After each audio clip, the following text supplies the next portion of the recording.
What is up, folks? How is it going? Hope you're doing well. Going into the weekend, we're going into week 3 of the NFL season. I'm Jay. That's Craig. Thank you all for joining us. It's the Sports Clichés podcast, episode 25.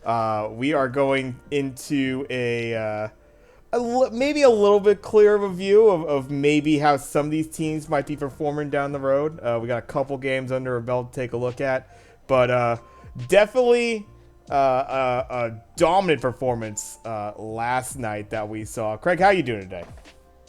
Too bad. Coming off of a little bit of a cold, but feeling better today, so good. Excited. Yeah, I mean, we'll hit upon it real quick. You know, last night, Thursday night, classic rivalry in the AFC North, Browns, Steelers, and you probably go into this one based on the projections of the teams, even though one has a very messy, both kind of have a messy quarterback situation if you look at it a certain way. But yeah, definitely that Browns defense being a dominant one, and showed a bit of that, but some explosive offense, at least out of Nick Chubb from them. Brissett doing just enough, and the Browns look pretty dominant in that game for sure. You know what the Browns finally did in this game that I fucking love? Like, Amari Cooper went off. That's to be expected. They finally started to get the ball into David Njoku's hands. You have a great tight end there. Start using him. I was so happy to see 9 targets to Njoku, 89 yards. That dude is a difference maker at tight end if you get him the ball. I think they'd only targeted him like 4 or 5 times coming into that game. He only had like 2 or 3 catches on the season. Like, they got to get the ball into Njoku's hands because they just don't have the depth at wide receiver. Like, who do they have behind Cooper? We're talking about Donovan Peoples-Jones as maybe their second best wide receiver right now. Yeah. There's not a whole lot of depth at that position. But you have Kareem Hunt, you have David Njoku, who can both receive the ball well. That's how you open up a little bit more of the space for Amari Cooper. They started to get the ball into David Njoku's hands. Yeah. That was great to see. Do it more. Yeah. Yeah, I mean, you're talking about between Njoku and Cooper, 16 receptions, 190 yards, couple tutties. And they're catching the ball, obviously. They're getting targeted. Yep. The ball's getting there. Brissett being, you couldn't really ask for too much more out of Jacoby Brissett besides a 21-31, 220, 2 tutty. Not going to sneeze at that. That's perfectly fine. If they can kind of keep it to that level, they'll be a playoff team and a scary one at that. It's a team that's going to win. Yeah, absolutely a team that's going to win some games just based on if you could just not make the mistakes. You run it with Nick Chubb down their throats, 113 yards, looking like a beast on some of those roads. Real scary. I got to imagine that's got to hurt as just obviously physically hurt, but there's also a mental thing. Third, fourth quarter, they're ahead, and they're able to just run that ball up the middle at you with Nick Chubb. You want to make that tackle, you try to hit that guy again and again, and eventually it just has to wear you down on kind of both sides, mentally and physically. And I think, that's the kind of game they are going to have to execute to keep winning games. Obviously, shenanigans with how they've been able to close out games, and even this one was at one point or another just kind of hilariously there's still kind of a chance. There's still some mistakes being made. They had to punt the ball late in that game to give Pittsburgh just a little bit more life. But yeah, dominant game. On the other side, you gotta like Deontay Johnson getting some catches there, but Freiermuth just not being able to. I know he had, I think, maybe a week 1 game that was pretty decent, and then everybody will look to the highlight. At least you'll get that on maybe the highlight reel package at the end of the season. George Pickens. Oh my God! I mean, that's incredible grab. This is everybody's gonna look to the classic of the OBJ, right? The Odell catch. Oddly enough, his rookie year as well, which I thought that was kind of an interesting little fact. Another guy reminded me of who was great at those one-handed just snares. Brandon Lloyd from back in the day. That's a good shout. He could just all the way back, dude. I love it. So fucking yeah, great catch. Hopefully he gets some more looks and he gets maybe some reliable quarterback play in the future. Well, we were talking about this a little bit before the start, where we had mentioned George Pickens, and I said you got to get him the ball, and you were like he was targeted 7 times, and I remembered, oh yeah, Mitch Trubisky's still throwing him the ball. Yeah, Yeah, yeah, listen, the thing that drove me insane too is after this game, they were asked about the quarterback change, and Mike Tomlin's response was definitely no, which is definitely the wrong response after watching Mitch Trubisky play. yeah. There has been a lot of people out there going, listen, he's not the problem. He's not turning the ball over, yada, yada, yada. Yeah, because he's throwing it to literally no one. Yeah. That's only slightly better than throwing it to the other team. Like, it's the guy couldn't hit the broadside of a barn It's the best of times. A yeah. couple of those catches, like the George Pickens one, obviously is unreal. That's an incompletion to almost anyone else. That catch was insane. There was a few to Deontay Johnson where, whew, he was fighting for that one. He bailed you out on those throws, Mitch. Yeah. It's just one of those things where he's just not a good quarterback. How have we not learned? How has he conned his way into another starting job? Yeah. We talked about it in the offseason. Yeah. Why is Mitch Trubisky so valued? Does anybody remember Chicago? Apparently not, because we're back here again with people trying to figure out, oh, well, it's not Trubisky, really. It's, well, the offensive line's not great, and they're not running the ball very well, which, again, goes back to the offensive line not being great. And although all of this is true, he's still doing what he does. Like, Yeah, yeah. I mean, I think it's interesting because like early on that game, this was a 14-14 game at one point. It was a competitive game. They were going back and forth on touchdowns. It was looking like it was going to be a higher scoring match or game than we were expecting for sure. Like the offense is just firing a little bit more reliably than were to be expected. Trubisky actually has a little bootleg run in that was kind of gritty as he had to go for it, kind of dive in and get that tutty. But yeah, it's I think the design of their offense also, it's just not working for him. Najee can't ever get anything going because he can't really get too many holes. Honestly, that offensive line is, as you brought up, is kind of it's bad. And then yeah, a guy like George Pickens, like you were saying, so it has 7 targets, second most of the team behind Deontay Johnson as far as targets. 3 catches on those targets. That one-handed grab was a 36-yarder. His other 2 catches got a net total of 3 yards. So it's little bubble screens that aren't working. And they need, it seems like, to get this ball down the field more so that teams stop stacking the box. They help themselves out a little bit, perhaps, on that offensive line. They're able to actually utilize some boot action. That throw from Mitch to Pickens, and yeah, it was probably an incompletion to most people. What is kind of impressive about it, I will give Trubisky a little credit on that, is a nice little run up into the middle of the pocket, throw on the run, hits him. not there. It's there. Like, it got there. It needed a lot of, obviously, you don't, that's an incompletion if not for an insane catch. But yeah, there's just not enough going there. I mean, Deontay Johnson, decent numbers if you're looking for him on fantasy or something like that. But it's he was your only real remarkable target there. Yeah, you gotta get Freiermuth more. Claypool had some early targets, I think, and then faded away. And Najee never able to get going. It was just kind of slipped away continuously from them throughout the night. So, and then once that third quarter was an absolute stinker for him, and Cleveland was able to pull away. Well, shit, we're just gonna run this. Chubb's gonna get all these runs. We're gonna set up some real easy catches for Jacoby.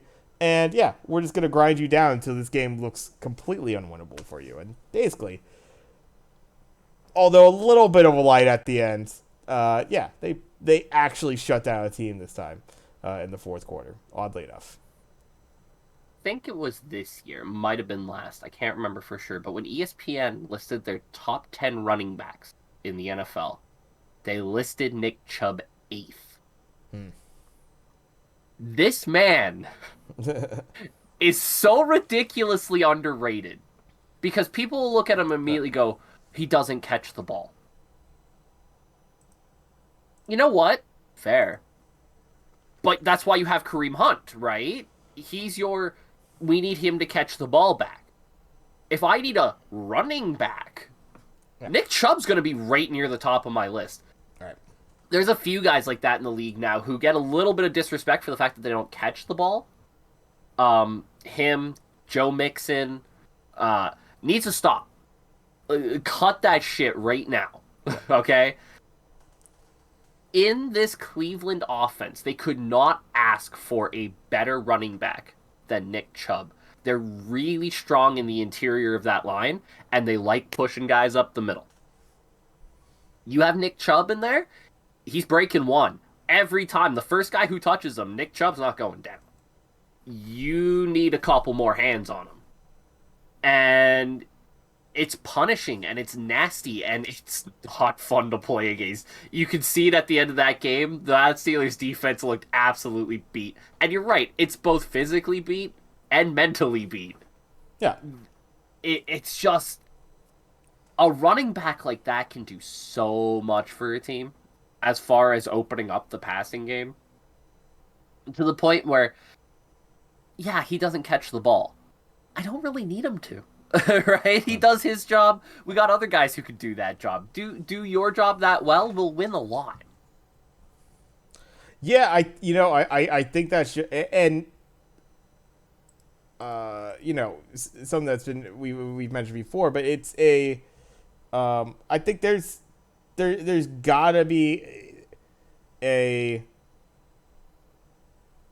kind of recognition of how teams are operating, and not all teams are like Cleveland Browns. You know what you're going to get. This is a team that, yeah, like we kind of brought up before. How many weapons do you really have as far as your receivers? Pretty limited in that regard. Yeah. This is going to be a team that, yeah, they're on their backup quarterback right now. They got to rely a little bit more on the run. I think you need to give yourself the opportunity to not let this team pull away. Now, I say that, and we'll bring this game up in a second here. Oddly enough, a game where they should have pulled away. All it takes is perhaps a missed extra point or a little mismanagement as far as how you're playing your defense, that sort of thing, and you could lose the game to the New York Jets in the last minutes. Joe Flacco and the New York Jets. So it didn't work out for them last week, but yeah, this team, couple touchdowns, the momentum, that sort of thing. It didn't look possible at all from a game that was tied up in the first half to a game that by the time it hit the fourth quarter didn't look like the Pittsburgh Steelers really had a chance. Even though the score was close and would indicate such, it never felt like they really had the momentum on it. Yeah, and talking about the receiving weapons as an aside, Amari Cooper, first on that team, obviously, 219 yards. David Njoku is now second with 128 yards. I'd like to remind you that 98 of those came, or 89 of those came yesterday. Right. After that, you have Peoples-Jones with 70, Hunter Bryant with 63, Kareem Hunt 54. This is not a team that has a ton of options as far as receiving the ball goes. Give me Nick Chubb up the middle all day. Exactly. There's two ways you can open up those few names that you have, right? You can do it the way the Chiefs have been doing it so far this year, where you have 5 different receivers on the field and somebody's going to get the ball. You're not sure which one. It can kind of go anywhere. Or you can do it the way Cleveland did in this game and has been doing it this season, which is, you really want to cover the wide receivers? We'll send Nick Chubb on you. Are you sure you want to do that? Right? Yeah. It's perfect for what they have, right? And you're right. We have mentioned it before with the fact that teams are getting smaller on defense. Yeah. Particularly in the linebacking position, where it's now expected a lot more of your linebackers to be able to pass cover well. to be able to play in those soft zones, to be able to do some man-to-man on tight ends if you need. But they're expected to be a little bit quicker, a little bit more agile, and as such, you lose some of those big bruising linebackers. There's not many Ray Lewises out there anymore as far as this guy's going to come up and shut down the run, Yeah. right? We saw it yesterday with the Steelers. I love him, but Miles Jack isn't a shut you down linebacker. He's a guy who can play the pass well, is a good tackler, but isn't that big bruising linebacker. Nick Chubb, Joe Mixon, guys like that who got a little bit of physicality, a little bit of between the tackles to them, they can start to break down these defenses. And we're seeing it a little bit more, I think, in the league over the last couple seasons. I mentioned, obviously, the two big names there, but Derrick Henry does the same thing, right? These are guys who just break you down by running up the middle. And I think it's a trend that's going to continue. I think if you look in college football, too, you're starting to see what happens in college football usually translates over to the NFL sooner or later because these are the guys who are moving on. There's a lot of power running games in college football right now. Alabama's been doing it for years. Auburn. We're seeing it more and more with these teams where we're sending guys up the middle on you. Try and stop them. And because the defenses had gotten so much smaller, there's a lot of room to exploit that. And it's slowly starting to seep back up to the NFL. I'll be interested to see if over the next couple of years it doesn't continue, where you see more teams built kind of like Cleveland, where it's like, we got a big bruiser of a running back and a strong interior line, and that's how we're going to open up the passes to break you down through the middle. Yeah, and I think there's, you get guys that are, people will look toward, a Debo with, what was it being called? The Uh, something back, just wide back. Yeah. I was gonna say, the even wide like back wide to back or slot back. yeah. You get like I think the interesting development of how the tight end position has been fulfilled.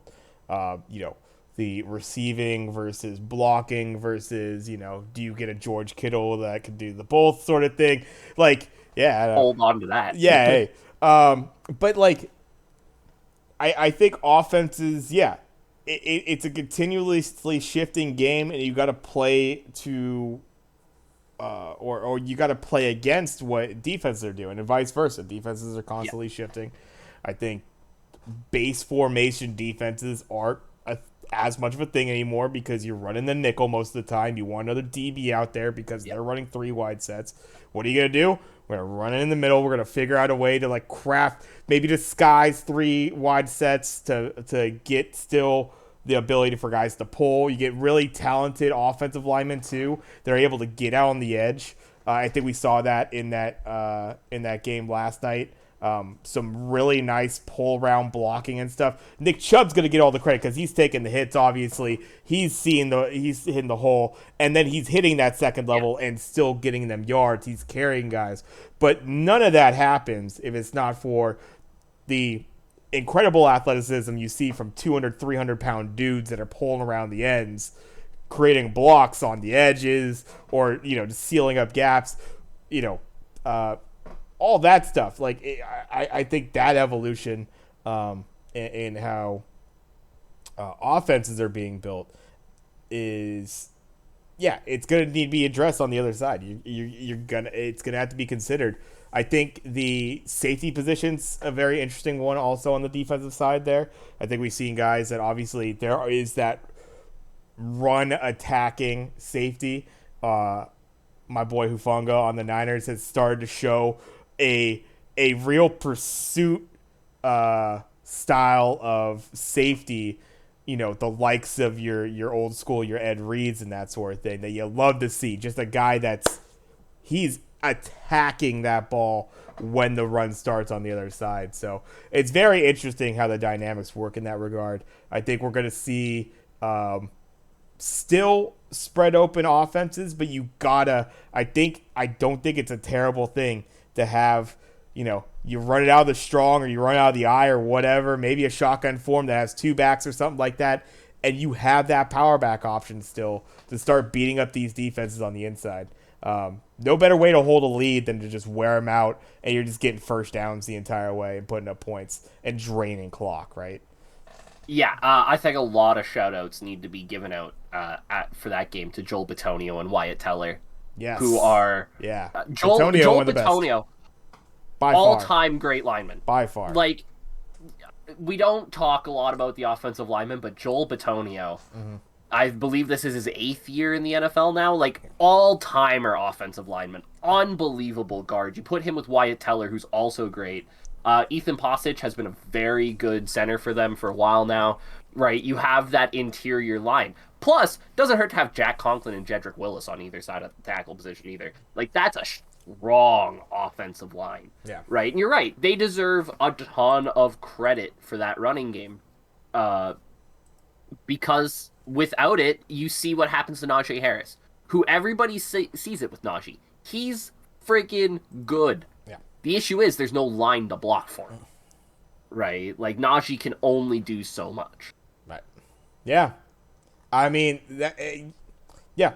If the holes aren't there, there's still, 200, 250-pound guys on the other side running at you to make a hit. Like, you could only do so much as, in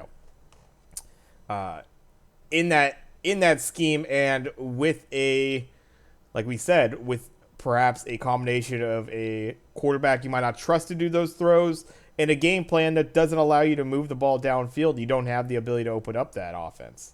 So I think those have to be taken into account with it. It is, I will say, one guy who does deserve credits on the Steelers offensive line is Chukwuma Okafor, who has really improved in his run blocking the last few seasons. He's the only one. This is the stat I had for that. He was the only player on that Steelers offensive line who had an above-average run blocking stat from Pro Football Focus in that game. Everybody else was at least below average.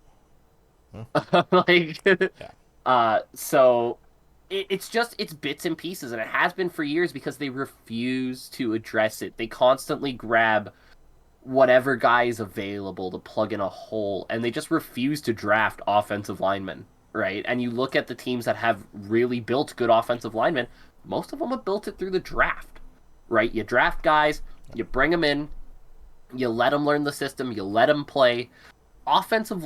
Good offensive linemen aren't gonna cost you as much as elite receivers, right? You can afford to draft guys, build them, and keep them around under the cap, and just keep a strong offensive line. That's what the Browns have done really well.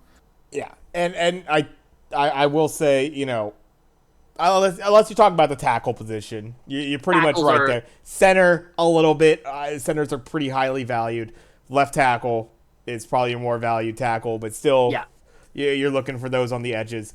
But I think one thing, and we brought this up with the Cincinnati Bengals, another AFC North team, you could buy some great pieces. You could invest in that offensive line, but it is more than any aspect, I feel, on the football field, a unit together. That is 5 that need to be in sync. If those guys, have we seen it with the Bengals, by the way? Exactly. So I think that's an aspect to be. I mean, this is at least with you're talking about Bitonio and Teller, guys that have been working together for a few years now.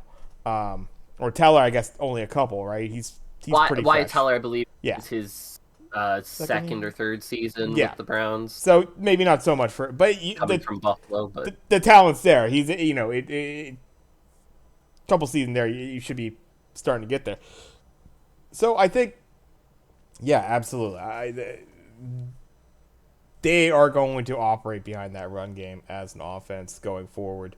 Gotta have to. I mean, you don't want, if you're having Jacoby Brissett have to get you 300 plus yards, multiple touchdowns, throwing the ball 40 times a game, it's probably not going well for you. Actually, Wyatt Teller's 4th season with Cleveland. Okay, so there you go. Holy shit. Okay. But let's see. I think we've covered pretty well that game. Anything else you want to hit on for as far as last night's game? 'Cause we'll Nope. just go right into all the games of last week, and we'll stick with that Browns team. In one of the craziest uh, comeback, but I mean, you could Jokes. see just yeah chokes, I guess, but just little mismanagement things, and before you know it, you could just not have a game you go your way. The New York Jets going into Cleveland and stealing one from the Browns, 31-30. Joe Flacco, 4 tutties. How do you Um, make Joe Flacco look elite in the year of our Lord 2022? What a the fuck are a you doing? game in which you go up 30-17 with 2:02 left in the game. The other team doesn't have timeouts. So I think they had maybe one, but They they had already burned one. it at that point. They burned it early into that. Um, my feeling on it, or as I was seeing it, because it was kind of the second game, the bonus coverage game that we Yeah. got that day. Um, I there's a lot of things that I think you could take away. You could like and I think obviously they responded with last night's game. Cleveland shouldn't beat themselves up so much about it. Like I hate the guys that were like people went after Nick Chubb for scoring the tutty, even though he's made the correct timing decision. That is a game with 2 minutes left. You There's break it still down. enough time there where I don't think It's you need to go out of bounds there. it's You should. different. It's a different one though. Yeah. What I feel like in this one was that they needed to get a first down, and the first down was incredibly close to getting a touchdown too. It was only like a couple yards. It was Yeah, like I think it was about the 2.5 yard line so was the first down. it's a little tougher to like gauge that. You're just trying to get the Yeah. first down, so you know margin for error is incredibly smaller than it was when you're running down the sideline. Then you can just step out at the one, which is what he's done before. Um, you expect Cade York to make that PAT, of course, because actually Cade York has been pretty all right this season. Although now he's had Good kicker. back-to-back games in which he's missed an extra point. He missed last night as well. Um, 30-17 against the New York Jets, 2 minutes left.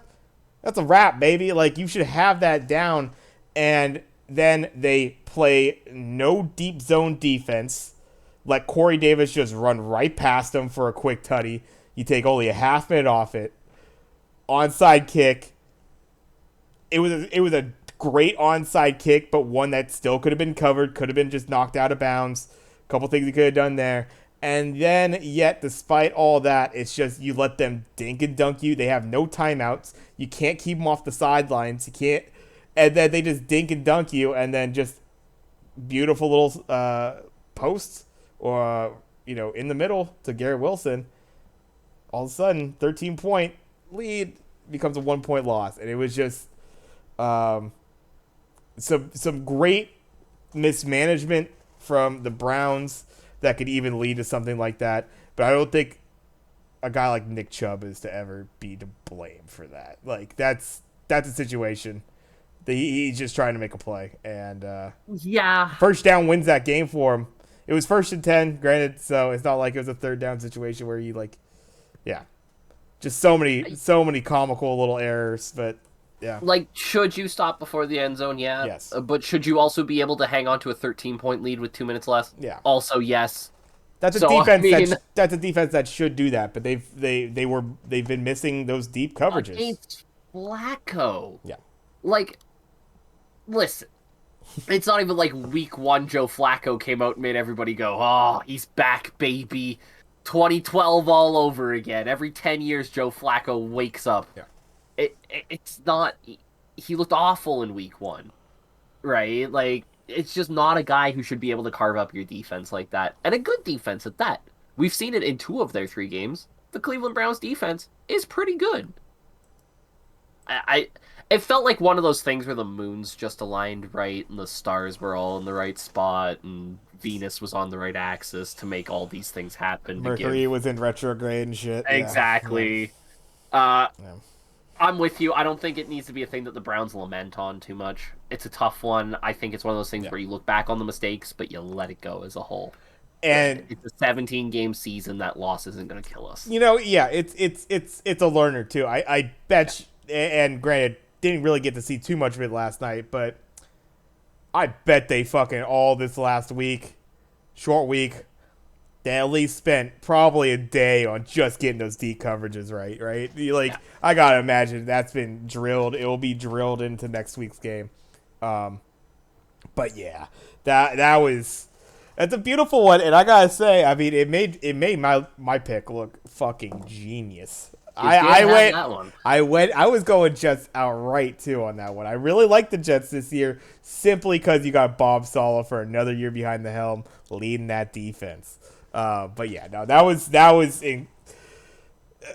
just a comedy of errors, and I couldn't expect it to go like that anymore for them this season. I gotta figure they'll get that right, but um, let's see. Anything else you want to hit on for that game? Nope. I think we kind of hit the nail on the head of Yeah. it was a loss. It sucks. You got to let it go. Yeah, and I'll be talking about the New York Jets as we talk about next week's or this week's games. This weekend's game, I should say. Into the two last week for their first time being favored in like 3-something years or whatever it was. I can't remember what that stat was. Going up against the Washington Commanders, the Detroit Lions hold their ground and win by 9 in a coming out party for good old was it Amon St. Brown? Is that Amonra St. Brown. quite He's been doing a it for a few games now, and I don't think people are giving him enough credit for it. I mean, I think people are getting him credit now. I think if you were in a fantasy league Now. in any way, shape, or form, and you had to face off against me, in both my leagues, yeah, That's rough, you bro. you recognize I mean, that's not just a nice game. That's a you wonder how much you're still gonna get those kind of opportunities with a Jared Goff led offense. But this is also this is America's darling, the Detroit Lions here. I do hope, obviously, he still does well. He came off. I read a quote from him afterwards. After this game, he did some interview, and he was like kind of trash talking. Like I guess there were like 16 other receivers picked before him in the draft that he was in. And he called out some guys specifically that was on the Commanders, and I just thought that was pretty tacky as hell. There was no reason to even call out the dude's name. You could have gripes with teams passing over you. You didn't get picked till the 5th round, I believe. Anyways, all that, but those guys they just played college ball just like you did and got picked in the draft. Like there was no reason to call out that dude because he doesn't. I guess he hasn't played too much. He's probably more or less a practice squad guy. It's De'Ami Brown. Yeah. Who was the guy he called out? Who, by the way, was drafted in the 3rd round. It's not like this is a 1st round Yeah. dude who everybody was like, What this the dude's fuck the did this guy. guy do to him? Did he I don't fucking know like what hook De'Ami up with Brown his did to him. like? I'm trying to. He had his girlfriend at his draft party. He's like, oh, like I'm gonna go in. Like what like there was no reason to call. So I did not like that from the kid. Like you're still pretty young right now. You had a good game, buddy. You had a good start to the season. I want to see you do well. I want to see this team do well. No reason to. So he'll learn. I think someone will hopefully check him as far as like. It is probably like you could have the chip on your shoulder. Wouldn't be the first football player to have a chip on their shoulder based on where they were drafted. The great Tom Brady is going to have that forever, but it's not like Tom Brady's giving shit to every quarterback that was picked in front of him. A lot of trash quarterbacks picked in front of Tom Brady. He said some shit about Derek Carr. Derek Carr, okay. Derek Carr was like the top pick of that draft, though, right? You took me over. You're gonna choose that fucking guy over me. Oh, but he didn't name anybody specifically. Everybody just reads into what he. Derek Carr was that guy. Everybody just reads into that. He never named anybody, and that was like someone heard him say that, and that was like a barber chair like thing, right? Like a barbershop like podcast thing. So like ranting and shit like that. It wasn't like a sit down like interview No, I agree. official. Like it's a little bit different of a format. He's talking some shit. He might have been drinking that fucking tequila he loves or whatever, like he might have been on one, but at the same time, it's fucking Tom Brady at this point. He's done it. And he didn't call out anybody specifically. This is a guy that's like you're 2 years in, 3 years in, whatever. I guess 2 years, yeah. Simmer down. You had a great game. Just remember, you have Jared Goff passing to you. These might not be your everyday occurrences. This might not be happening week in, week out. All right. No, I agree with that. I 100%. So then I ended up looking it up because I was like, were they rival schools? Like, Yeah. something like that. De'Ami Brown went to North Carolina. Monroe St. Brown went to USC. They couldn't have been further apart in the nation. I mean, I don't get what De'Ami Brown did to him. USC, UNC. I mean, those are pretty close. That's Maybe. about it.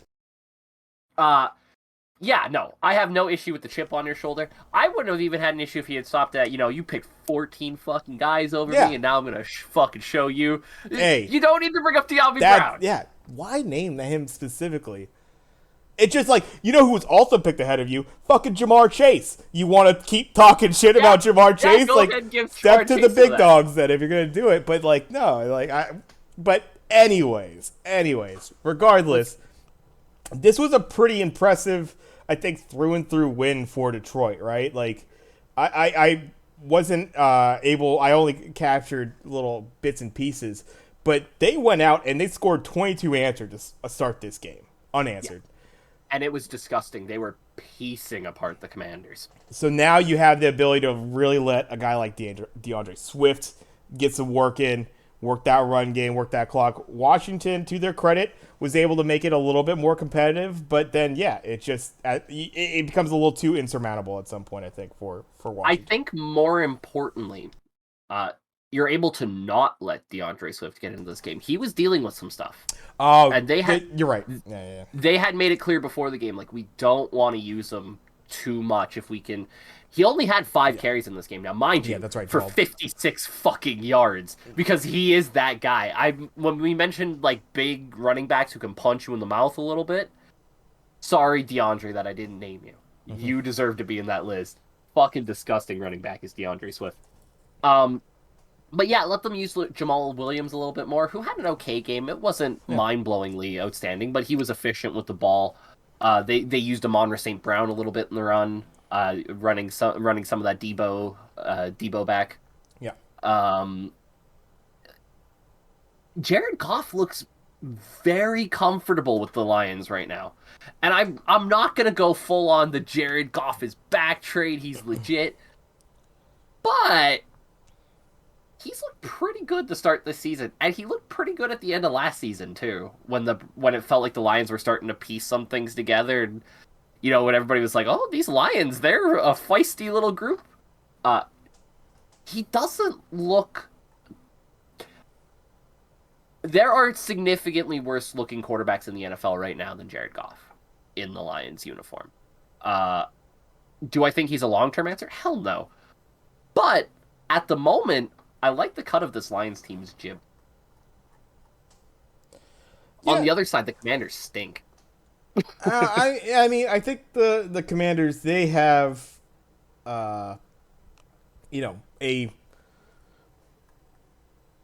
they have the perfect ability to go 500, right? I think that's the mark. Like I see this team. Right now, obviously, early on, 1-1, and their previous game, very unimpressive win against the Jaguars. Sure, Jags are an interesting team because they've had 2 completely weird games. Dichotomy of a team. I have no fucking idea what the Jags. We'll get to that later. But I mean, if you're talking about, if your major thing going into this season was, and completely understandably so, what the fuck, we are paying Carson Wentz this much. We have Scary Terry. I actually kind of like Logan Thomas at points, and I do like Curtis Samuel at points as well. I like McKissick. Like, some Gibson can at times. Like, decent offensive pieces. Decent. stuff that with decent quarterback play should keep you in games.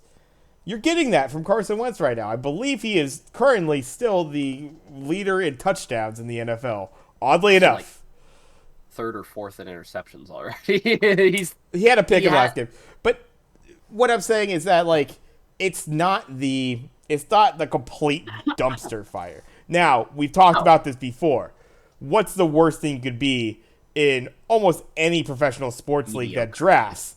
Exactly. Very middling, mediocre. This is kind of what this team's destined for, Yep. I feel. They're going to float around. They're going to be potentially competitive in that NFC East as they were in the past season.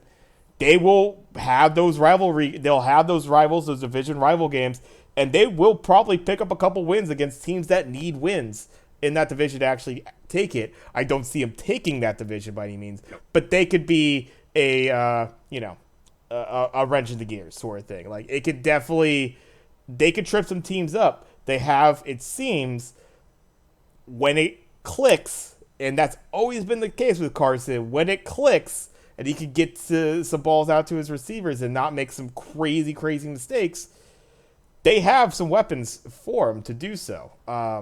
But yeah, I think right now you gotta like how the Detroit Lions.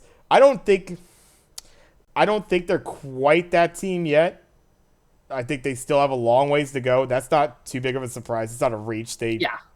didn't win very much last year, right? So, but yeah, you gotta like, obviously Hawkinson. He's kind of been your mainstay back there. Swift, someone you built upon. Goff is turning out better than I think when you paid for him a couple years ago. You're getting a better return now. It's starting to kind of turn around for him. And then yeah, if you get a young guy like a St. Brown that's popping off for you, and you're gonna need somebody else. It's gonna need to be one or two other guys that's able to come in there and give you another offensive weapon, but nothing that you can be too down about for this Detroit team. I don't see them playoffs or anything this year, but definitely getting games like this all the time to where yeah, you give them the chance to take a lead on you, and they'll keep that lead on you for sure. They got enough there. I agree that they need another 1B, 2 kind of wide receiver. I do think Amon Brown could be a solid number one guy. I really do. Sure. I I think a 1B kind of guy would help him well. Kind of like what Robert Woods was to. I was Yeah, gonna I say know. the slot. Then I was gonna say Robert Woods. I was Yeah, thinking yeah, of him. yeah. I gotta Right bring there him with up. you. Right there with you. What Robert Woods was the Cooper Cup last year, in that Robert Woods on his own doesn't stand out much as a number one guy, but as a Robin to somebody's Batman is unbelievably talented. You can get a guy like that in there. Josh Reynolds, I think, is a really solid third wide receiver on a depth chart. I really like what Josh Reynolds brings to a game. I don't think he's good enough to be your number two guy, but if he's your number three guy, you've got a pretty good wide receiver core working out there. Um, Goff's not the long term answer. We know that. But if he can stay solid, I think the Lions, you look at that NFC North. Bears stink. Packers, do I have any idea what they are? Not really. Um, the other team in that division is so inconsequential, I can't even think of them right now. The Minnesota Vikings, we'll talk about them in a bit. Uh, they could meet that division. They could maybe bounce. They don't need to be great to win a division like that. You just need to be good enough. They might be.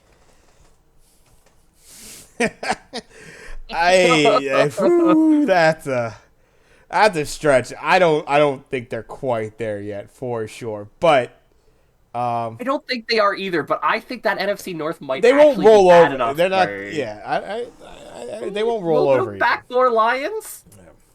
Ah, I mean, if they're gonna do it in a given year, I suppose this is a year to do it in the NFC. Exactly. You're dealing with some weaker competition, it seems. Yeah. Yeah. That's my thought.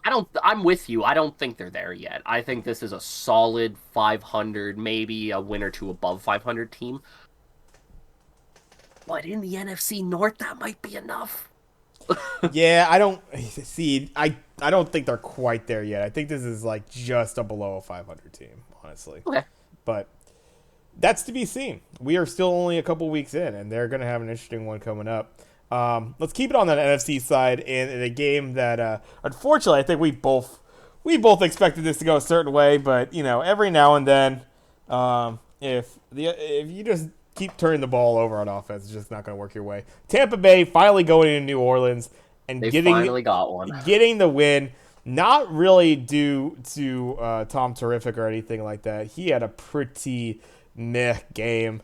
Fournette was even off. Their offense as a whole looked really bad in this game. Yeah, I think though on the other side, obviously you have to look toward the turnover city that was New Orleans. All of a sudden, Jameis going to old form, even though Craig promised that Jameis was out of old form. I remember I us thought he'd specifically. kick the addiction. We all did. They start fumbling the ball all over the place too. Chris Olave, unfortunately, having one. Mark Ingram fumbling the ball, so they just couldn't avoid really kicking themselves in a game to where they should have won it. If they don't make these mistakes, you got to imagine their offense could turn a little something around. This should have been a New Orleans win, but you can't turn the ball over 5 times. Just can't do it. So they end up taking a pretty unsatisfying L in this one, I would say. Yeah. Like nothing to be gained from this. This was bad all around. Yeah, I think in the long run it doesn't change my opinion of the Bucks. If anything, I'm more entrenched in the fact that I think they're maybe They're average, right? Pretty mid. yeah, like a bit better maybe than mid, but not by much at all. Like this is a they should have, due to all those damn turnovers, dominated this game. This game was all for him, and like it didn't look good at all from Tom. You could also make the very realistic argument that if they play any team with a semblance of an offense, they're 0-2. Right. The Cowboys just couldn't do anything on offense. Yeah. The Saints were actually moving the ball pretty well, and then they shot themselves in the foot constantly. Repeatedly. Yep. Right? Man, I don't know. Tom looks every bit of 45. Like, I mean, it's great that he felt like bringing it back and rolling the dice one more time for the for surely a weekend dinner with Stanford. the in-laws is better than this, right? Like, Yeah, he looks rough out there. yeah. I wonder though, like, I, I think they need to figure something out on offense in general. I think they need to have a little bit of a scheme change because yeah, I like. I mean, everybody loves Leonard Fournette when he's going, but he has these games from time to time. He has these 3 yard average games where he's really getting the lion's share of your offense, and as far as possession time, I guess you could say, and yeah, a whole lot of nothing coming of it. They're receiving obviously, and now you have Mike Evans out for this upcoming week. That's gonna hurt them.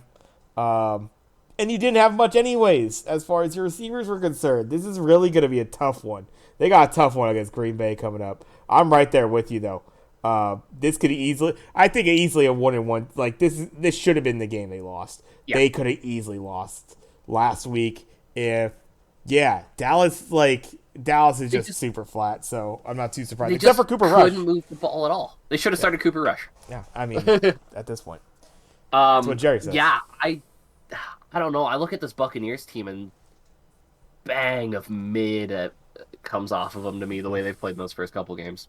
We said it at the start of the season, to be fair. We said they just kind of look old. Yeah. And first couple weeks in, boy, they look old. And then on the other side, this will all say, this is clearly, as kind of mentioned before, bad game for Jameis.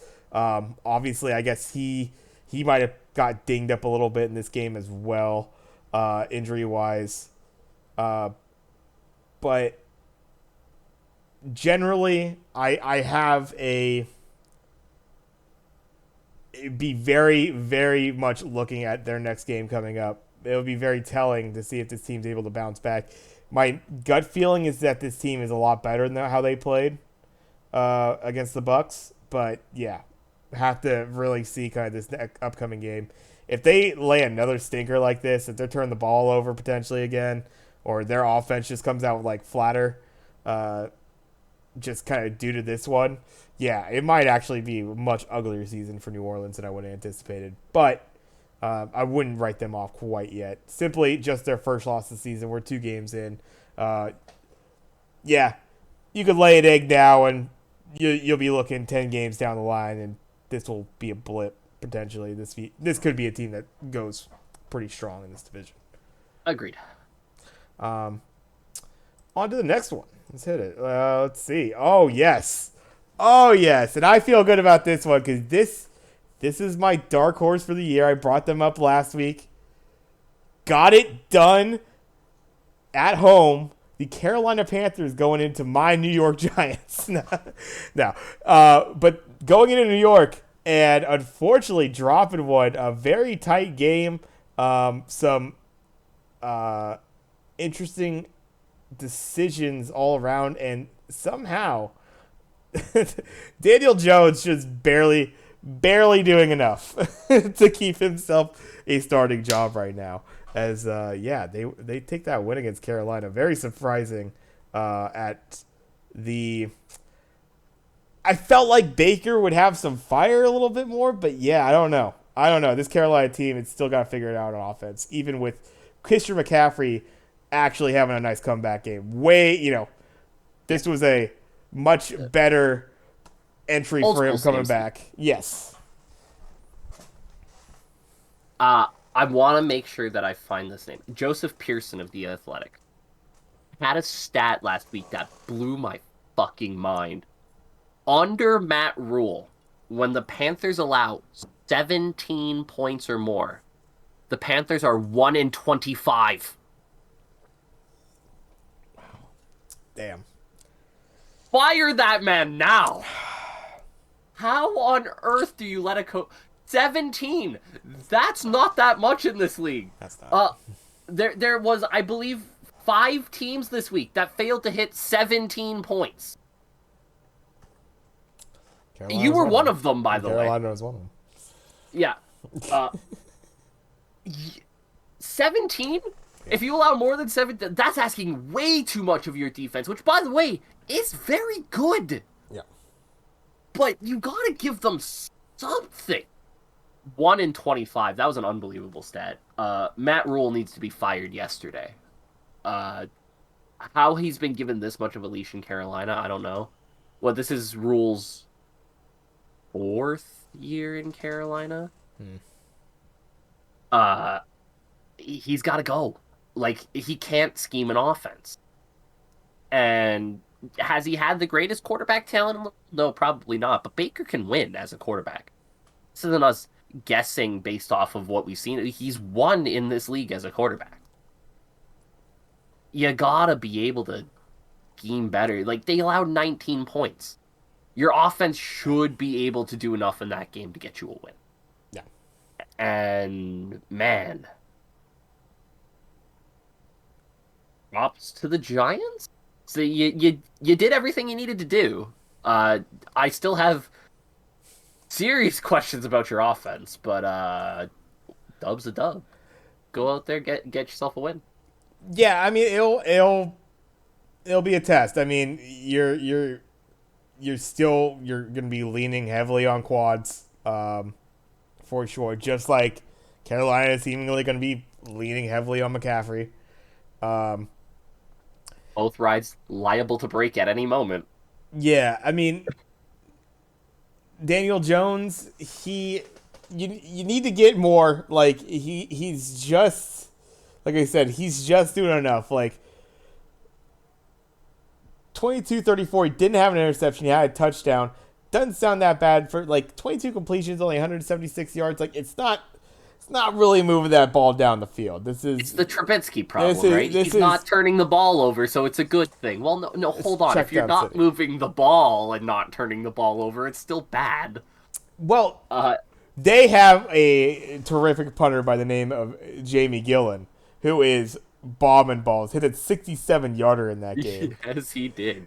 If you got the punter, hey, I think we've both been a part of some terrible offensive teams, but you had the punter was almost your best offensive player because he could pin them deep.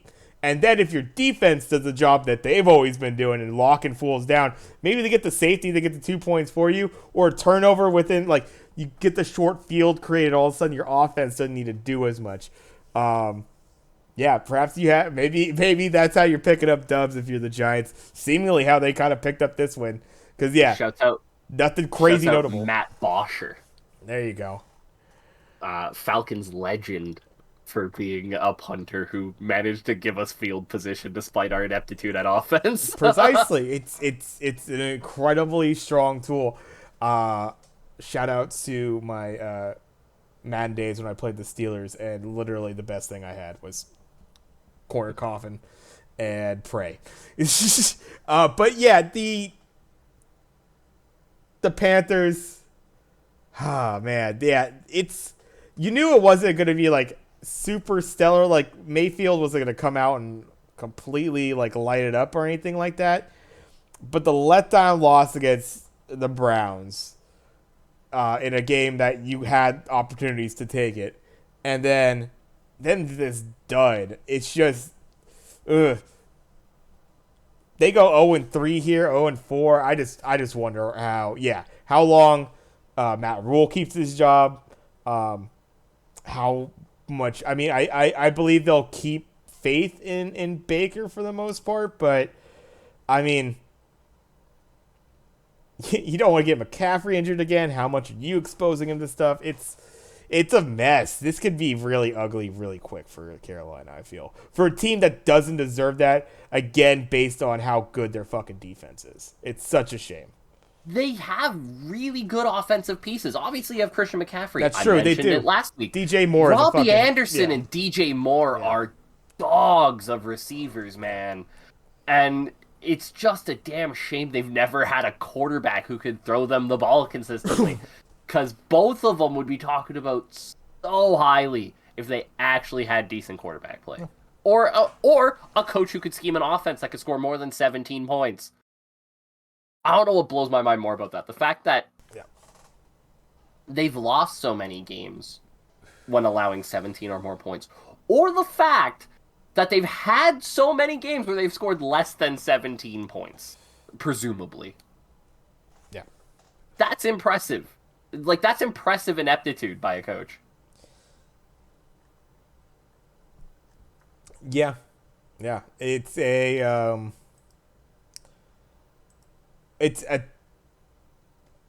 odd because, like, yeah, I think what's more remarkable about that stat is that, yeah, they probably had a lot of those games that were right there, like 17, 20 points, right? And they've lost those games consistently. It's not like they're always getting blown out. They had a lot of losses last year to where they were keeping themselves in the game simply through the entire four quarters, simply with their defense. Did so little on the offensive side that they could not muster up, 3 touchdowns worth of scores, basically, to take a game. So, yeah, I think that's probably the outstanding thing. Really I want to take a look, actually, at that stat, take a look at their score lines for every single one of those games and see how few points they really gave up on the other side. Talking about low scoring and not giving up points on the other side, but still losing. We'll keep it moving. New England Patriots going into Pittsburgh, and in an ugly one, still get it done though. Patriots able to take it against Pittsburgh, 17-14. We've already kind of gone through our feelings on good old Mitch Trubisky. He obviously didn't have a great one in this one, 21-33, 168 tutty and an interception. But Mac Jones looking almost as every bit of mediocre, oddly enough, to him. Times, a little bit more impressive, obviously, with the yardage. But again, touchdown, 1 pick. You're still floating around that same QB rating. And yeah, a Patriots team that they are not what they were last year, as impressive as they looked. And Mac Jones and this offense needs to get it figured out. They cannot be putting up 17 points. We mentioned it last week, though, right? Like, if you believe Mac Jones is your quarterback of the future, which I think he's absolutely shown he can be, get him some damn receivers. Listen, Nelson Aguilar went off last game. He's not going to do that very often. He's still Nelson Aguilar. Jacoby Myers having a very good game. Congratulations, Jacoby. It's probably his first one of his career. He's honestly been pretty average as a receiver for the New England Patriots. Get this man some help. Yeah. The Patriots this year are going to be pretty bad. They play in a division, too, that's not particularly easy for them with the Bills and the Dolphins to have to play. They're going to be pretty bad this year. Going to have a good pick next year. Can you grab a receiver? Can you help me? Can you answer something for me? What the fuck happened to Devontae Parker? I don't understand. He is not featured. He had 2 targets in that entire game. This was a 1,200-yard receiver in 2019. Just 3 years ago, this guy put up 1,200 yards in a Miami offense that didn't put up numbers. He was the only guy who was doing it for that team. He has since had a nice little 800-yard season last in 2020 for Miami. Then he kind of fell off to a 500. I believe he was dinged up. He only played in 10 games in that 2021 season. And he has done jack squat since coming on to this New England team this season. Absolutely crazy how he's only gotten 4 targets in 2 games. I don't understand it. And the interesting thing about it, too, is I saw a thing where they were talking about that. Like, they asked Patriots fans, what are you most concerned about? And most of them said Devontae Parker's lack of production. Yeah. They were breaking down some of the plays. He's not getting separation at all. Right? Like, it's not just that they're not throwing to him. He's not getting open. Yeah. Like, yeah. Well, it's very strange, because you're right. This is a guy who should realistically step into that number 1 spot for this defense. I don't know. I don't know if I blame him necessarily, though. I think this. I don't know. I remember hearing. I'm not too sure what they settled on, but Belichick early in this offseason basically claimed that he wasn't going to have an offensive coordinator, and then I think he brought in. Who'd he bring in? He brought in some fucking schmuck.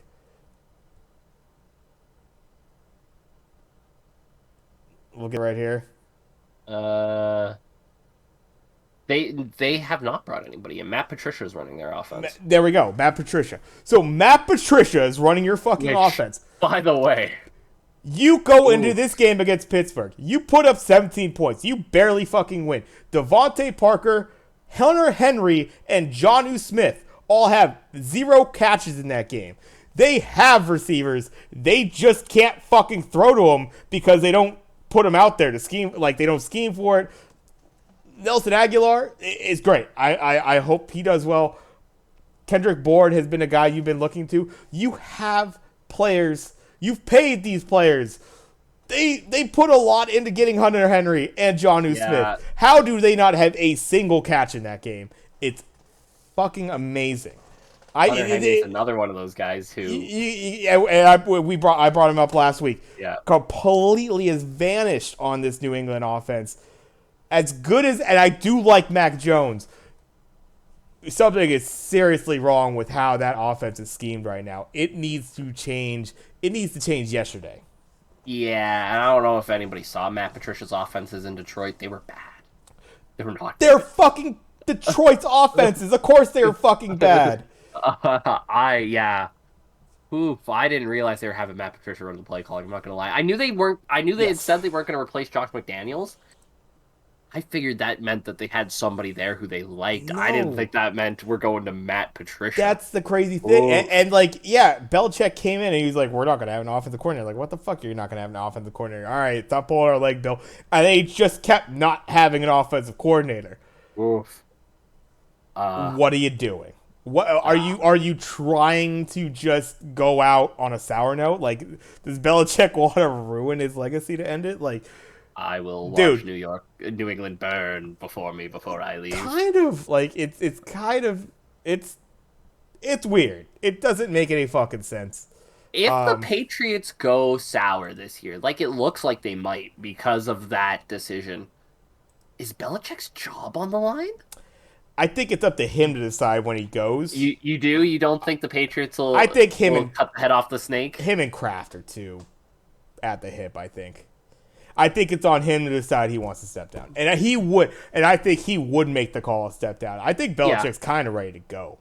I agree. I Why feel like wouldn't you at this point? What the fuck last else you season got? he schemed this team really well. I think he Yeah, liked the guys he had in place, and they took a real kick at the can with a team that didn't have the talent to he be where got they to were fucking at. spend money like it was nothing. It's the only time Belichick's really done that. Yeah, Had his fun, and now he's like, another season to do it. I didn't yeah, really and like this now guy. I didn't like this yeah. guy. Fucking, yeah, fuck it. Let's just let Matt run it. Fuck it. Who cares? Ridiculous. Absolutely fucking Yeah, ridiculous. I could see that. I Yeah, could see him being checked out. Uh, yeah. he's had a longer career than I think even most people realize. Like this isn't a guy who surprise popped up for the Patriots, dude. He was coaching the Browns in the 90s, right? Like the first Browns, not the new Browns, the Browns before the Browns. Yeah. It could just be that. He Yeah. could just be kind of done.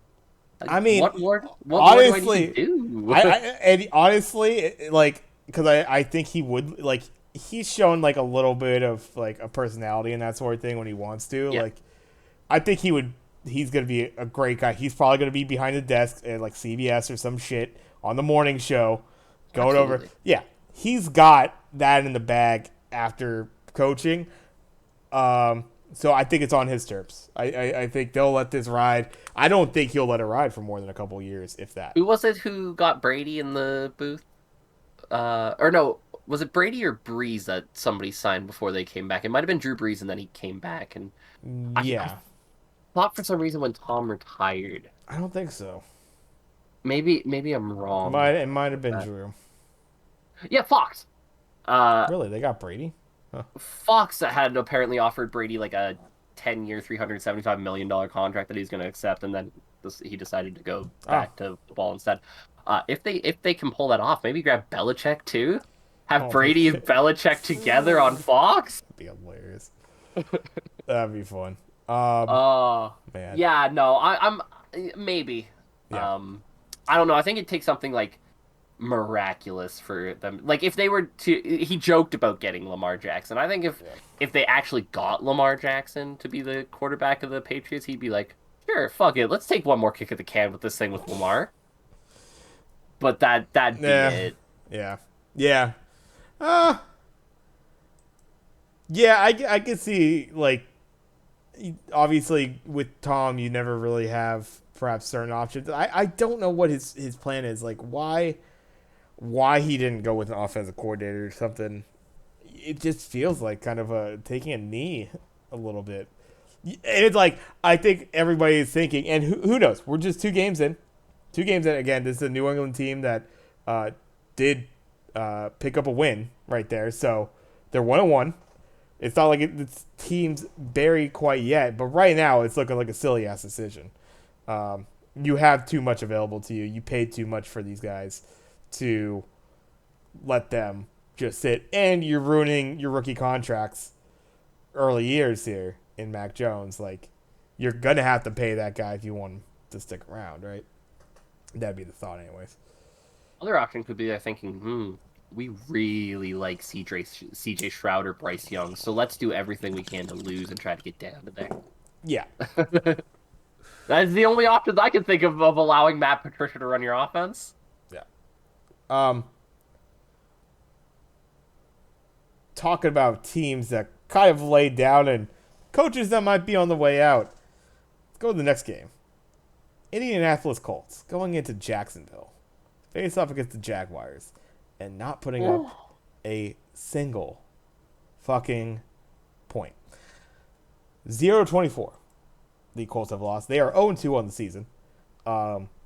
To say they have looked like the worst, or sorry, not 0-2. My mistake. 0-1-1. 1-1. They tied against the Texans. They have not won against either the Texans or the Jags to open up the season, this was a team I had making a nice little rally back. They should take the AFC South. At this point, this might be one of the worst damn teams in football. It Oh, might be, and this is a team with DeForest Buckner, the team with Jonathan Taylor. Now, they are getting back Pittman Jr., I believe, this week. yes, that was a big loss for them last week. Not having Michael Pittman.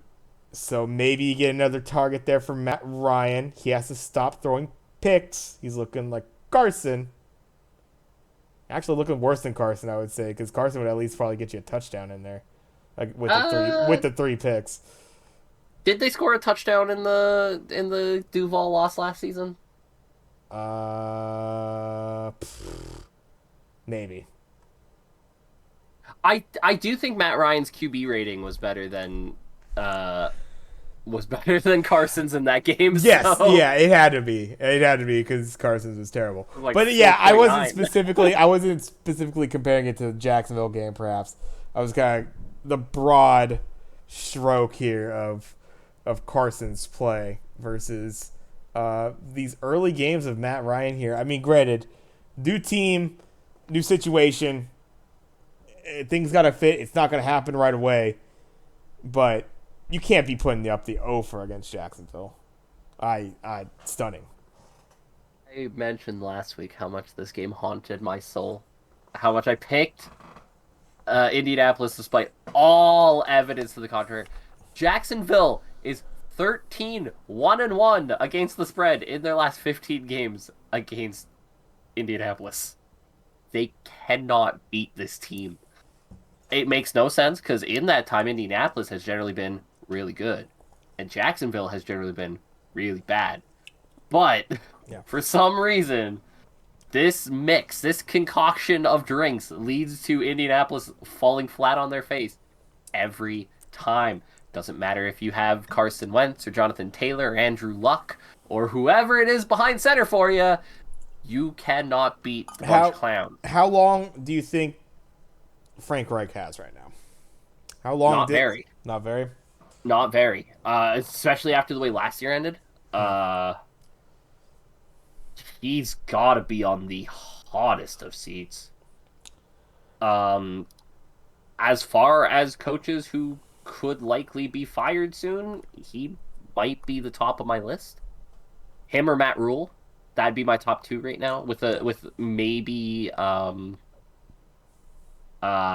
Pete Carroll being in there as well. But him and Matt Rule to me are the top two right now. Of these guys are probably playing for their jobs pretty soon. I don't know how long Indianapolis lets this thing simmer though. Like the thing is with Carolina, Rule's been there for a while. You kind of knew you weren't going to be great, or at least had the impression you weren't going to be great. Yeah. For Indianapolis, this AFC South was supposed to be theirs, right? The Titans fell off. Yep. The Jags still stink. Should. Houston still has Davis Mills at quarterback. Yeah. This was supposed to be yours. And boy, you are rolling downward quick. Two things. You said last week you were going to stop the Davis Mills slander. Kid, I'm sorry. You just did it again. And well, then... to be fair, did you see the game that he played against Denver? Oh, we'll get to that one. That was some ugly week 2 games for sure. There was some We're going over some bad ones. And then, I mean, like, you've talked about this before. I've been pretty skeptical of it, and I almost think, like, he's a guy who could just leave the game and be perfectly fine with it. But this is the kind of Trevor Lawrence game that you really like to see right here. Incredibly clean game from the kid. 25 of 30. A little under 250. You'd like the yards to be up there a little bit more like 10 yards completion sort of thing. But 2 tutties, no picks.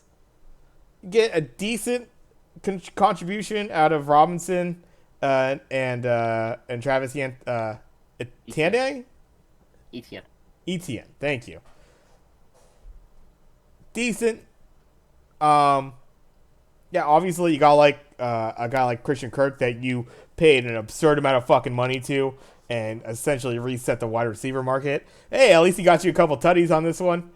Gonna Um, say for the amount they're paying him, that's just a yeah, bang average game, that's gonna really. yeah. The two It's tutties aside, 6 for 78 I, is these guys gonna be paying fucking 1 mil a year per tutty sort of thing. yeah. If uh, you're getting 1 mil a year per tutty out of Christian Kirk, you're feeling good about that one. yeah, that would actually, yeah, knowing his That's like numbers, 20 tutties, dude. yeah, it's actually a lot of tutties. Yeah, I keep thinking it's like 3 years ago and wide receivers are still only making like 10. Yeah. No, it's Um, not anymore.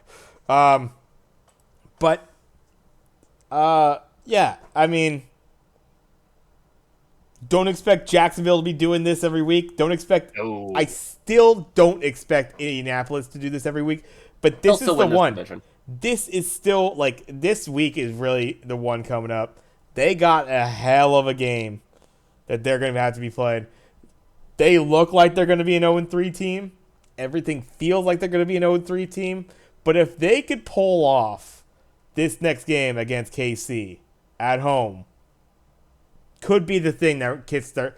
That's fine. You could take a couple bad games, a loss and a tie. Not two losses, luckily. A loss and a tie. If you could make this a 1-1-1 for the three, you'll take it if you beat KC this week. But They everything won't, points but to that. Um, um, yeah, I still think the Colts in the long run will be fine, probably. And I don't take back what I said last week about the Trevor Lawrence situation, where it's like, get this guy some help. Listen, I get it, but you're playing the Colts. This is what happens when the Jaguars play the Colts. Something strange is in the air every time, and the Jaguars look like this unstoppable force, and the Colts fall flat on their face. I need to see the Jaguars do this against any other team, yeah. literally anyone, before I take you seriously beyond this. Like, it's so weird because the Colts are generally a good franchise. If you look over the recent course of history, they've never really been a terrible team, right? They have a quick downturn where they quickly shoot back up. Um, and the Jaguars, throughout the course of recent history, have been generally awful. They had 1 year where they were a good team and then immediately fell off a cliff. But for some reason, in this concoction, the Jaguars just always look good against the Colts. I need to see them do it against anybody else before I change my mind on the Jaguars. Yeah. But for this 1 week, feel good about yourselves. Let's get Trevor Lawrence some confidence, right? Cleaned up, baby. Hey. That's what we need. Let's get Trevor Lawrence some confidence. Let's get them feeling good. They're going to go in this week into a tough matchup, but hey, if they're feeling good about themselves, you never know.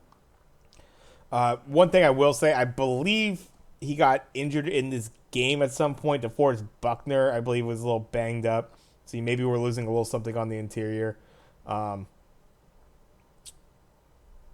But yeah, this defense, like, still feel pretty decent about it. Offense needs to get it right.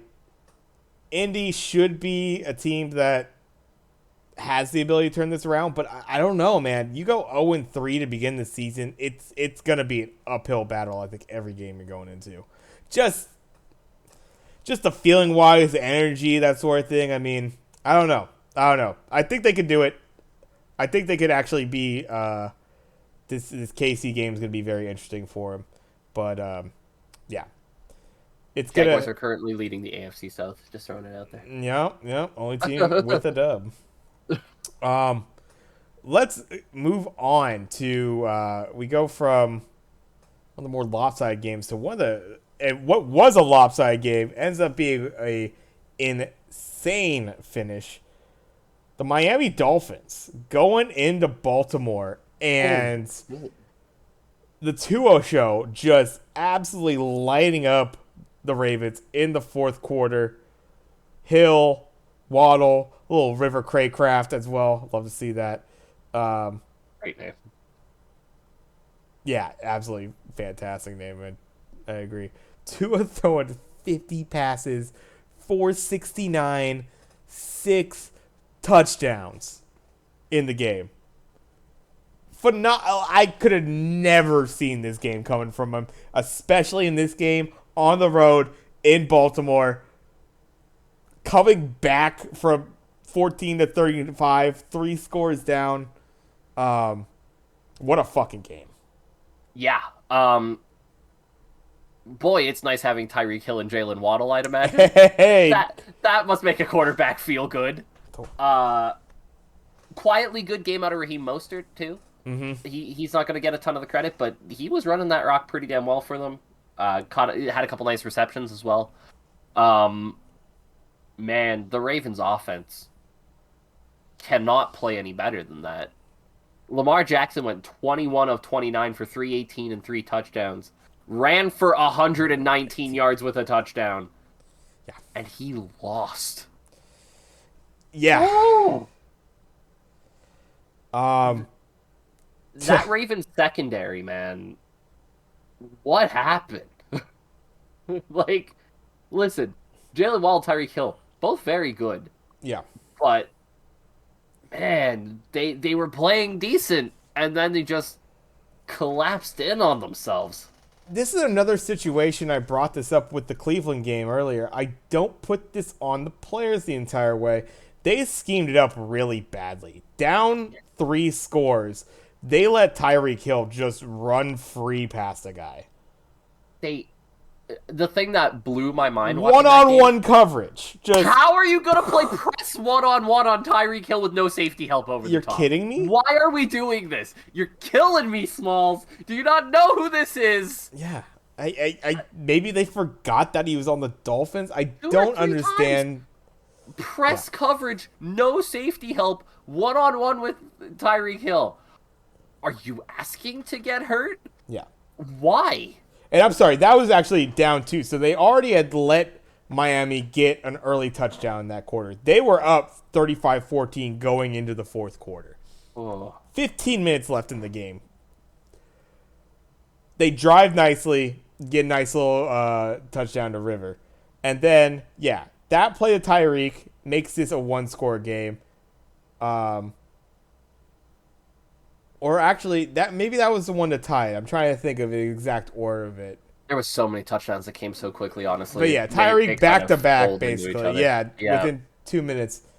You still have the opportunity. You kick a field goal, Justin Tucker with a 51-yarder, to take the lead, 2 minutes left, and they just couldn't stop him. In the situation and you're finally, like, you got the lead back. Yeah, just giving it up to Jalen there. And, yeah, absolutely, like you brought up, I mean, this offense with these weapons, and you're just letting Tua go for it. We kind of talked about the run game and how we hope guys like a Mostert and a Chase Edmonds could get going. Fuck if they need it right now.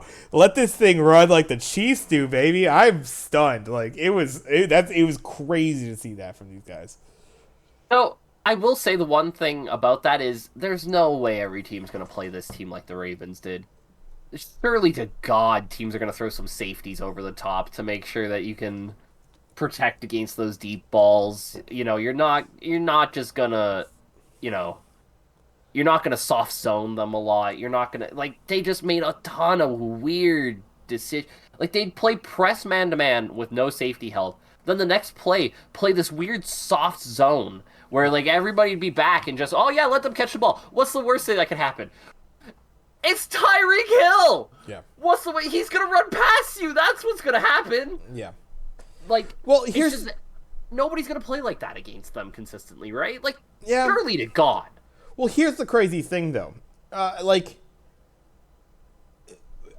think they got enough there. I mean, obviously, we've talked about Mike Gesicki before. Yeah. Great tight end piece for them in that situation. Trent Sherfield, former Niner, who I loved. River Craycraft, former Niner, who I love. Both on this team as well. Craycraft only got 2 targets, got 1 catch. That 1 catch was a touchdown. Gesicki got a touchdown as well.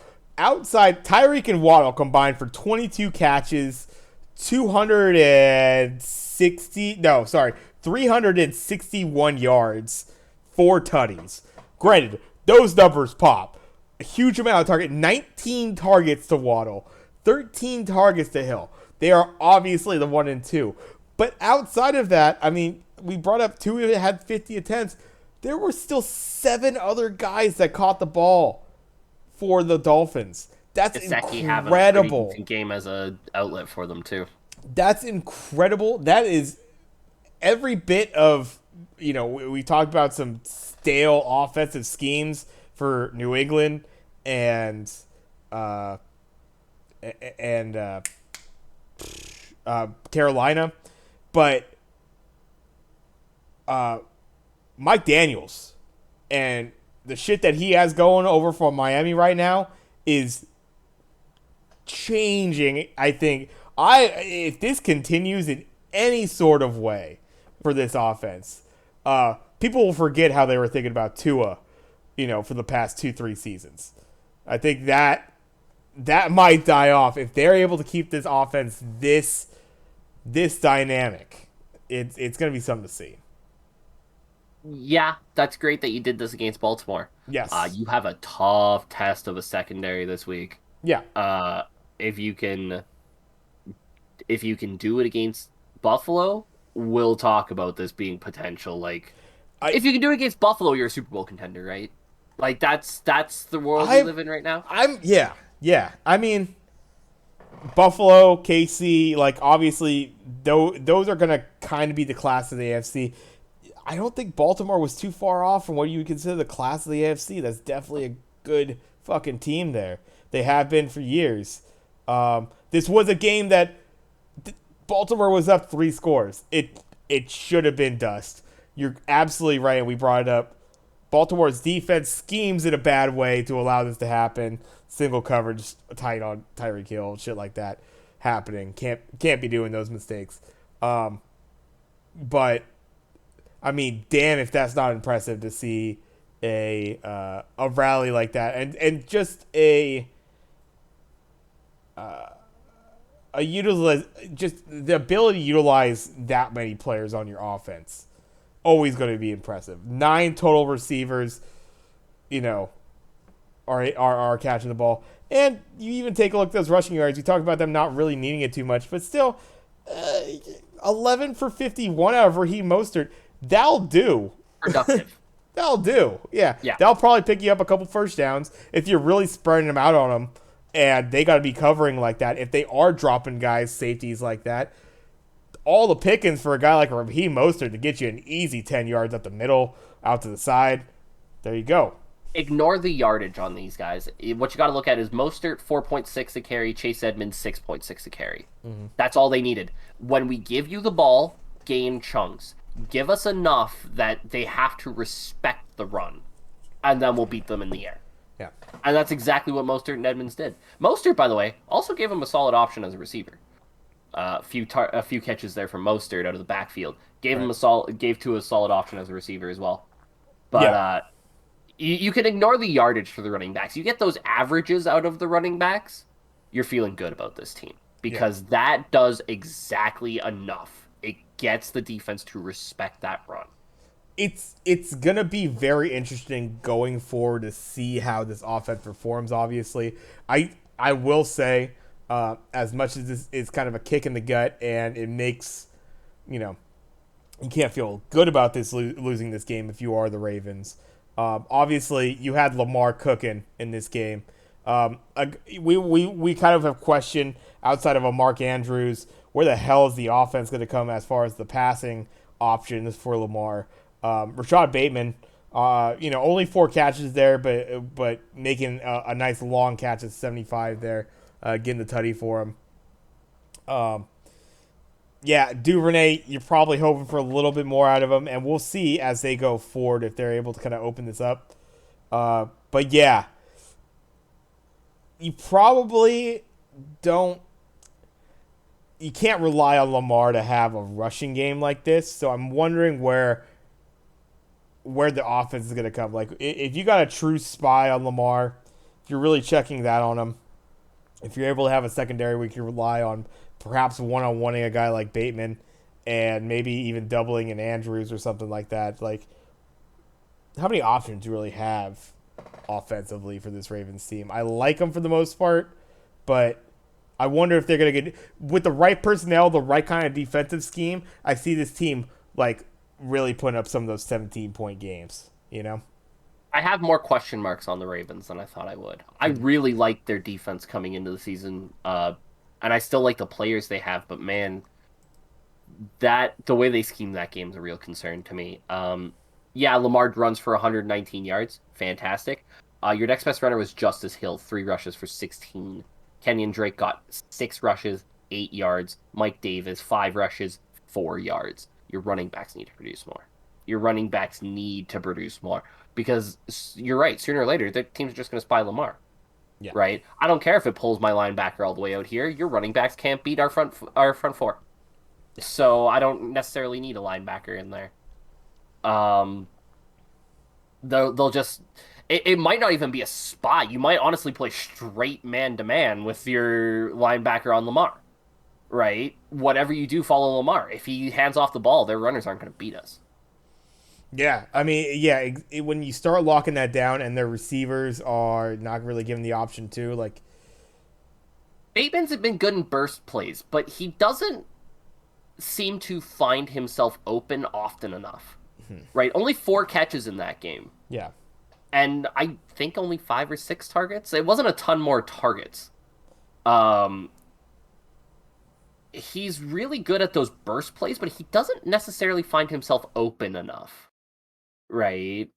Uh, I really like the game out of Isaiah Likely too. I think if you can get a second tight end in there, right? yeah, Um, yeah, sure. I liked Likely out of Coastal Carolina. I thought that was a solid pickup for them as like a number 2 tight end behind Mark Andrews. And I think that was a solid game out of him. But yeah, they need to find somebody, either Duvernay or Bateman, out of that receiving core to get open more. Getting the burst plays out of Bateman's really nice, where he's picking up, 30, 40 yards. But sooner or later, one of those guys has to get 8, 9 catches. Somebody's got to take a little bit of the help from Mark Andrews, because I don't think you can get 9, 10 receptions to Andrews consistently, and then your next closest guys being 4 reception guys. You're not. This offense is going to be able to work like that. Yeah, yeah. Mark Andrews, I think is that's just got to be a clear guy. Like you just have to kind of pinpoint that guy every time you're going to face that. It reminds me of teams I'm familiar with. Is Vernon Davis was our best option, so then teams just started doubling Vernon Davis all the time, and that motherfucker couldn't get any looks because you do enough and you scheme it up right. As big and as good as a target as you are, right coverage, you're just never going to bust those. So At some point they got to make somebody else beat you exactly in the air. Let's kind of keep it moving into a. This one was unfortunate. This one hurt. They covered though. They covered, but goddamn, I mean, for as close as they were to pull it off, the all-timer of a comeback. The Atlanta Falcons going into LA to face the Rams and coming up oh so close, but losing at 27-31. Nice little rally back from a 31-10 deficit in the fourth quarter there to make it quite a game. Block punt touchdown. Love to see that in the late game there. Big momentum shift on that one. Just unfortunately could not quite get it finished off. But I will say, interesting game. Very. I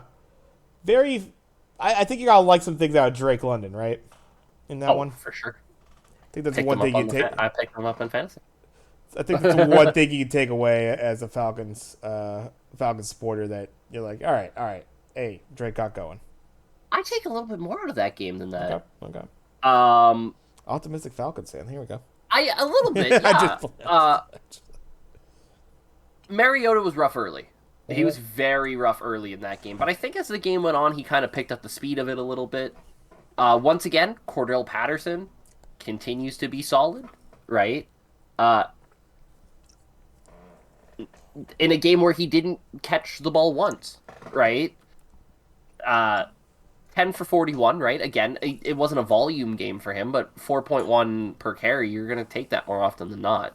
Especially against a Rams front seven that others running backs. No, I think the problem being is that, I mean, they ran the ball a decent amount. They ran the ball more, oddly enough, if you count the Mariota. I don't think all those are actually rushes, obviously. There was a few sacks in there. He was Exactly. running for his life at times. Yeah, so you can't really equate that, but a pretty 50-50 offense. And unfortunately, yeah, I mean, it's a it's there's gonna be some good games. I think Patterson obviously is showing like the skills to be able to have those breakout games. But then yeah, you're just gonna have these ones that are just kind of like it's serviceable. Like you said, you don't mind that 4.1, but it's only then 10 carries. It doesn't make as much of a dent in the offense. In certain situations, it's absolutely spot on. You get those yards at the right time, they're absolutely great. But it's not obviously going to be pop out numbers for you, right? And the issue is Tyler Algier behind him hasn't really gotten going yet. So, you don't have that two-headed running back that you thought you were going to when you drafted Tyler Algier. Um, right, when they got him in the fifth round, I know there was a lot of Falcons fans, myself included. I like Tyler Algier at BYU, who thought, this is a guy who could really complement Cordell Patterson well. In that Algier not going to catch the ball that much, but he runs the ball pretty well. Maybe a nice little 1-2 you got going there, and Algier hasn't really found it yet. Uh, you hope he does, but he hasn't yet. What I will say is, if you told me, listen, early in a game between the Falcons and the Rams in Week 2, Mariota's going to throw a couple picks early in this game. It's going to look really rough. Patterson's not going to make a catch and only run for 41 yards. Kyle Pitts is going to have 2 catches for 19 yards. I'd have said, oh, so we lost that game by like 40, right? Defense held their own. Yeah. Oh yeah, absolutely. Michael Walker looks like a hell of a steal. Didn't play too much last couple seasons, but this season's really come out strong. He's got a forced fumble already, got a pick already. He's played really well. I obviously AJ Terrell. He's still very much growing into the games, but has looked solid against good wide receivers. Like, I don't know. I think there's positives out of this game for sure to take out of it. Yeah, we lost by 4. Spoiler alert, I don't think the Falcons are very good. Um, I wouldn't be shocked if Desmond Ritter's starting before too long. That's not a slight on Mariota. I actually quite like what Mariota's done for these first Yeah, couple of games damn. in a lot of places, but at some point you're going to look to the future and you need to know whether you're drafting a quarterback this upcoming year or if you like what you have in Desmond Ritter. It's not Mariota's fault, but that's the situation we're in. Right? I Yeah. don't know. I think there was positives. I do think at the trade deadline you maybe look to flip Mariota. Uh, Oh man. I think there's a couple teams Huh. out there, we'll talk about them in a bit, who are kind of sticking around better than I think people thought they would, that don't have much in ways of quarterback. Right. And Mariota would pose an interesting question for a lot of teams who he has shown flashes of being a good quarterback in the NFL recently, not like years ago. His time in Las Vegas as a backup, anytime he'd come in, he looked solid. First couple games in Atlanta, he's had his hiccups, but behind the offensive line he's playing behind, I think he's played as well as you could have hoped. So, I don't know. I think there might be a couple teams out there who look at the Falcons as a trade partner and maybe go, so Marcus Mariota. Wouldn't surprise me. Perhaps. I mean, yeah. Yeah. I think we both like Mariota. Mariota for a potential. He's a starting quarterback in this league. There Yes. are not that many like There are not 32 quarterbacks better than Marcus Mariota in the exactly NFL. yeah, No. and I think there's a way to work an offense and stuff around him to where I think he can be really effective. The worry, I suppose, is yeah, how long does that keep going for? Obviously, this is now kind of third team, right? Uh, another starting situation, but like you said, like if things aren't looking that good, he's all of a sudden, yeah, he's getting shipped out, or you're trying things with Desmond Ritter. Um, yeah, I just wonder what the projection is for him in that situation. That being said, I think this Atlanta team, yeah, played this pretty damn well against the former Super Bowl champs. The Made this game really interesting, and obviously, yeah, you got like I said at the beginning, got like a performance from a Drake London on that game. Yeah, Absolutely, for sure. feels like a solid choice there. For sure. First round pick. Let's keep moving. Unless you had anything else to pop in Nope. for that game. Rams, I'm concerned.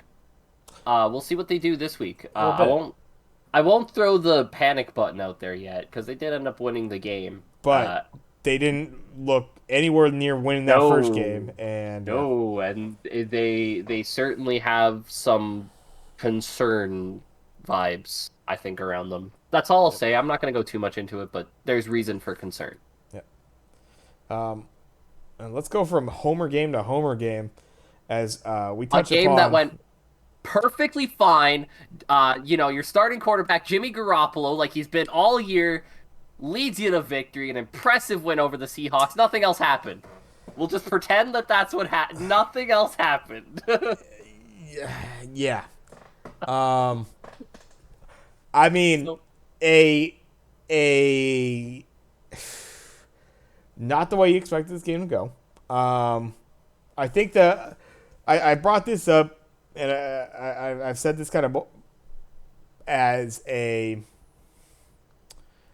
It's not that unrealistic. I think a lot of people have felt this. A Trey Lance led team right now, just based on the years of experience and perhaps the style of offense that they're going to run with him, and the fact that this is the youngest quarterback in the NFL right now who was off a year, didn't play much last year. All those things considered, it was going to be some growing pains for Trey Lance. And he takes a hit on a play that we've seen a few of these, kind of like power runs from the quarterback. I don't love the play call from Shannon, honestly, in those situations. Kind of run him a little too much. Just chances that when you're dealing with big ass dudes that are trying to tackle you, you might get tackled a bad way, and it might do some things. Injuries happen pretty randomly, given a certain situation in a lot of sports, and football especially. Jimmy G, not surprised he stepped in like he did. Wasn't able to complete the first down immediately, but looked every bit of running that offense. Actually, probably one of the more impressive passes I've ever seen him throw. He unfortunately was an incompletion to Brandon Ayuk that he had in his hands. Unfortunately, didn't bring in.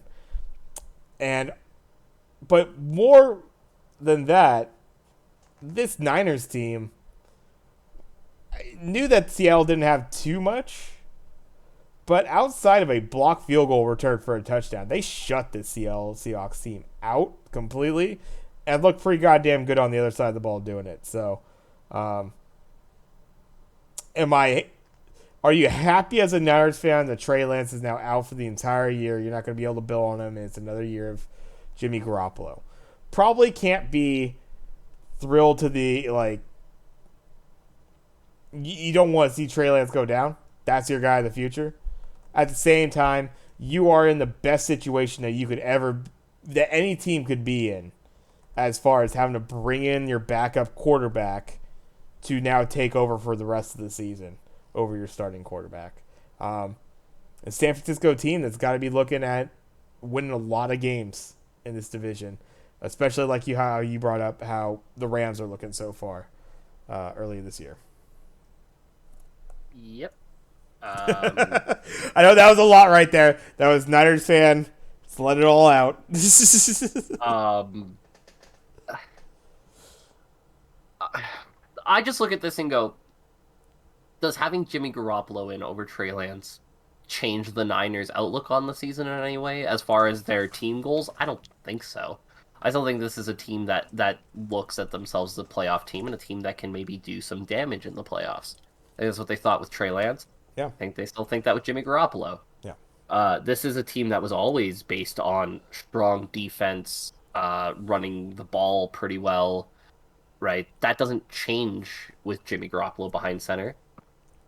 And to the shock of absolutely no one, through 2 games, their defense has been strong and they ran the ball all right. Yeah. So I mean, they'll be fine as a team. It sucks for the player, right? It obviously sucks for Trey Lance. It felt like his first game was very unfair to a guy who was, this is your first game as the guy of the team, right? There's nobody coming back to take your spot when this is over. This is your spot now. Here is a monsoon and a field that looks like a soup bowl. Have fun. Then game 2, you get hurt. That really sucks for Trey Lance. But this is so fucking par for the course. Like, how many this Niners team has been goddamn plagues.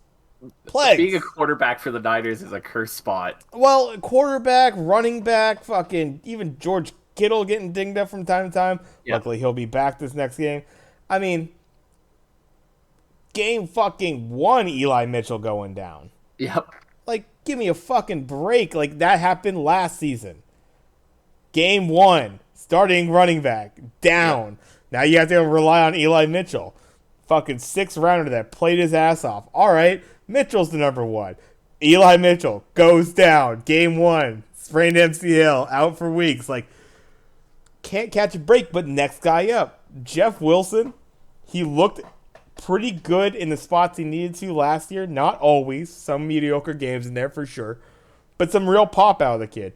Played a pretty goddamn good game last in that last one against Seattle. Seattle, not the best barometer.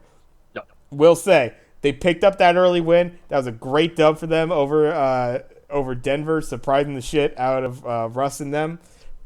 Denver team that we'll talk about later. But Debo, nice little contribution. Davis Price, not an impressive game here. Not an impressive game for a run, for sure. Especially when you take into account that he had a 20-yard run. So really, then he had a 13 yards for 13 runs. A nice little 1 average. But really like Davis Price. He actually showed some things. Hope you don't like him too much because he's got a high ankle sprain and he's out for at least a month. Yeah. I was going to say that, but but it's next man up. I think they actually brought in Tevin Coleman. That's gonna be a blast from the past from 2 years ago and shit. Like it's gonna be, they'll make it work. I think easily can make this work. They brought Marlon Mack onto the active roster. That's right, Marlon Mack. I think he pairs very interestingly with Jeff Wilson Jr. I remember think that could be a sneaky good one too. Yeah. We'll see how they use Marlon Mack, but I think that could be a sneaky good pairing. Marlon bringing a little bit of that punch in the mouth that you kind of like to see behind a speed back like Jeff. And I think, I mean, you're seeing it from the wide receiver, obviously, Debo. You're going to get something out of him from time to time. That run that he did have, the one that he did break out, gorgeous. Like, it didn't look like anything. He makes one move, he makes a cut in, and he's just surging up the middle. Just sees that those gaps so goddamn well. And incredibly impressive win, I think, for the Niners.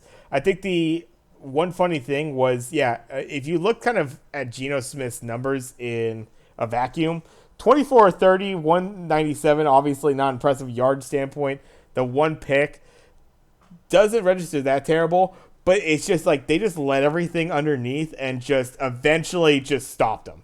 It was just an absolute bend don't break defense, and Seattle never really got beyond like their own 30, 40. So many drives. So Yeah, you see the 24 out of 30 and you think, oh, Gino had a pretty good game. No, yeah, no, he played right into their hands. they'd get Like a first down and then it'd get stopped and then punt. So Charvarius Ward was reading him all game. It was like, yeah, go ahead and take him. He's down. Charvarius Ward, one of the better tacklers at corner in the NFL, as well as just being a generally good corner, as he showed on the interception. and then Uh, second year, our boy safety ooh, Hufunga, dude. Like I got all my Niners friends that are in the man league, that sort of thing.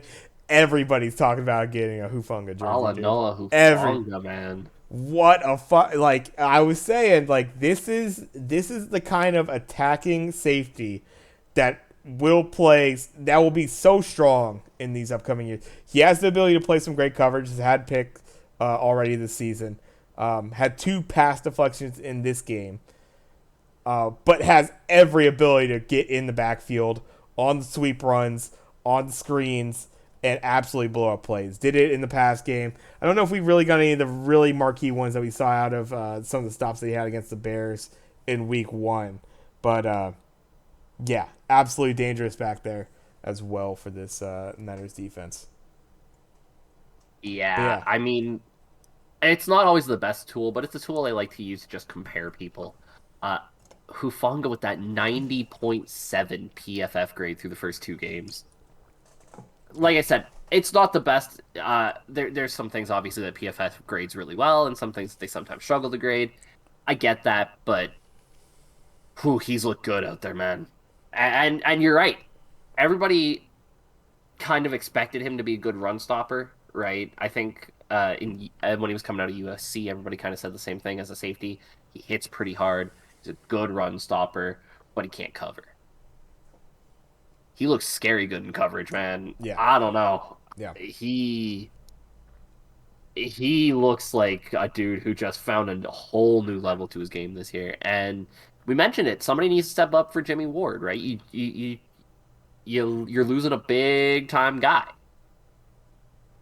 Yeah. Hufanga stepped up in that absence, and yeah, you bring in Charvarius Ward. I think he's helped stabilize that secondary immensely. We talked about it last year. It was a team that really was missing that true number one shutdown corner. This is my guy who I'm putting up against your best guy. Charvarius Ward's done a good job of being that guy this year. Uh, and now all of a sudden, with everybody moving back one spot on that depth chart and cornerback, everybody looks like they're in great positions, right? Like everybody just seems to fit. That defense is good. That defense is good, good. And obviously, they have the best linebacking core in the NFL. It's just good. Yeah. That front 7, baby. Yeah. It's And yeah, scary. Ward safety. Yeah, it's a recipe for potentially one of the best defenses in the NFL. It's not the best defense in the NFL. There's a couple teams out there that have a claim to it as well, but the Niners certainly have a large claim to it. We'll talk about a team that we expected to have a little bit better of a defense here. Maybe not the top, but somehow could not stop Cooper fucking Rush. Cincinnati Bengals go into Dallas and lose against the Cooper Rush led Cowboys 20-17, a game that Cincinnati was favored by 7 points in. A game in which our boy Joe Burrow takes, is that 6 sacks? That is 6. That's 6 sacks. This is starting to, like, again, 2 games in. It's too early to, like, you can't lose the season right now for it.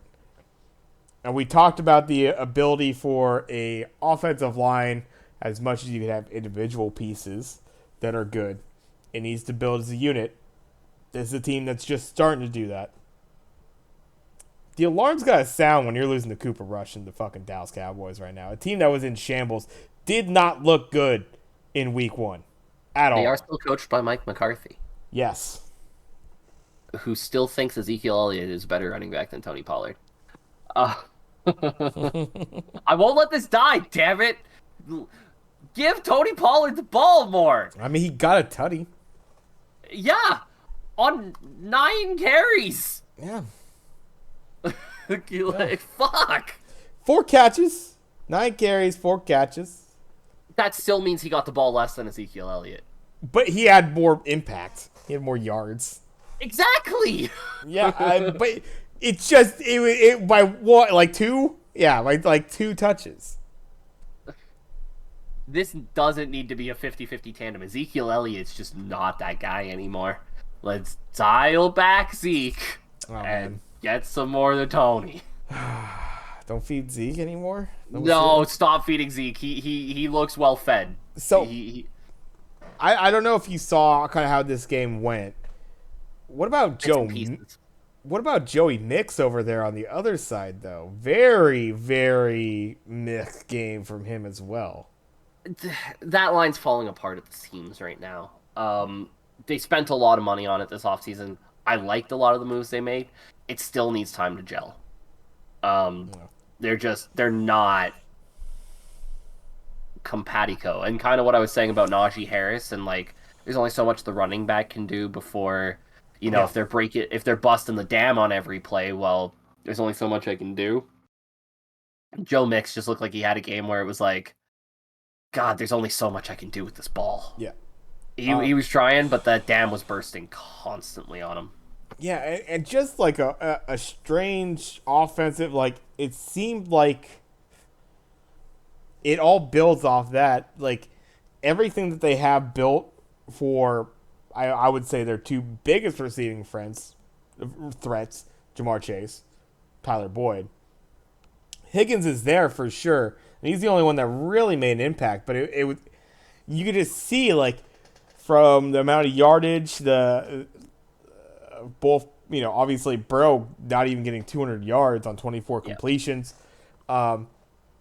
This team's really hurt by their offensive line play being this bad now. It's funny how they were kind of able to get over it this last season. Like, they didn't have fantastic offensive line play this last season by any means.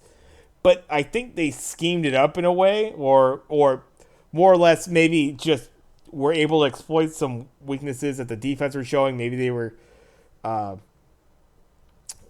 shifting cover, like they're like Burrow was rolling out or something. Like, maybe they're trying to set a little bit more of a pocket for him because they have more confidence in their offensive line. And because of that, Burrow's getting stuck in collapsing pockets. I'd have to take a look really at the specifics of it, but it's a surprisingly weaker offense, especially against a Cowboys team that was reeling after their last game. But it is still a Cowboys team that I think is defensively very strong, right? Like, it's not like what caused their downfall against the Bucs was their defense, right? Their defense actually played pretty well against the Bucs. Their defense is yet to allow a 20-point game this season. Yeah, it's a good defense. So I think you see an offensive line that's struggling the way that the Bengals offensive line is, and you see a defense that's as good as the Cowboys defense is. It's not surprising that they were able to keep them in check. I thought the biggest issue was going to be, can Cooper Rush not turn the ball over and keep this offense moving? And he did, right? So when you're not getting good field position, when you're not starting out in the most advantageous of positions, you're going to struggle when your offensive line isn't picking up yards or giving you the opportunity to pick up yards. This is just... They need to get some time to gel, right? You mentioned it when we were talking about the Browns and their offensive line versus the Steelers and their offensive line. That, yeah, you can buy pieces and you can make it work. But the offensive line is a unit, and they need to be able to move like a unit. This is 5 offensive linemen who are all individually very good, but have yet to really play together for an extended period of time. Let's give them a couple weeks before we sound the sirens on this offensive line. But yeah, it looks bad. Yeah. Yeah. Not great. Yeah, I don't have too much to throw in for the boys myself, other than the fact that interesting little tidbit, I guess. Jerry Jones recently, unsolicited for whatever reason, and I'm a known hater of Jerry Jones, decided to come out and unprovoked claim basically along the lines of if Cooper Rush was to go on a win streak for this Cowboys team, wouldn't that be neat? And how would I not start him? Essentially, is what he said. Oh, man. Yeah, man, Cooper Rush will play well. I can blame everything on Dak like I've been trying to do for the last 3 years. Yeah! It just Go Cowboys! absolute insanity. I don't know how you tolerate. Like, I understand it's Big Mike, so I guess he's just happy having a job that pays him probably like that. But at the Big same Mike tolerates time, it because the second he that's gets just fired, it. he's done. That's just it. It's like you could only have a coach like Mike McCarthy in there with a fucking dipshit like Jerry Jones running the show, because it's not a winning. It's not a winning solution. You're not winning shit the way he's built this team, and he keeps on being the pseudo coach bullshit. Why the fuck is he commenting on whether Cooper Rush should start or not? He is the fucking owner. Are you kidding me? Like, no owner should be coming out and blatantly speaking on something that is absolutely a coach's decision. It should be, anyways. There are plenty of owners. I know there's plenty of owners that have spoken out on such things.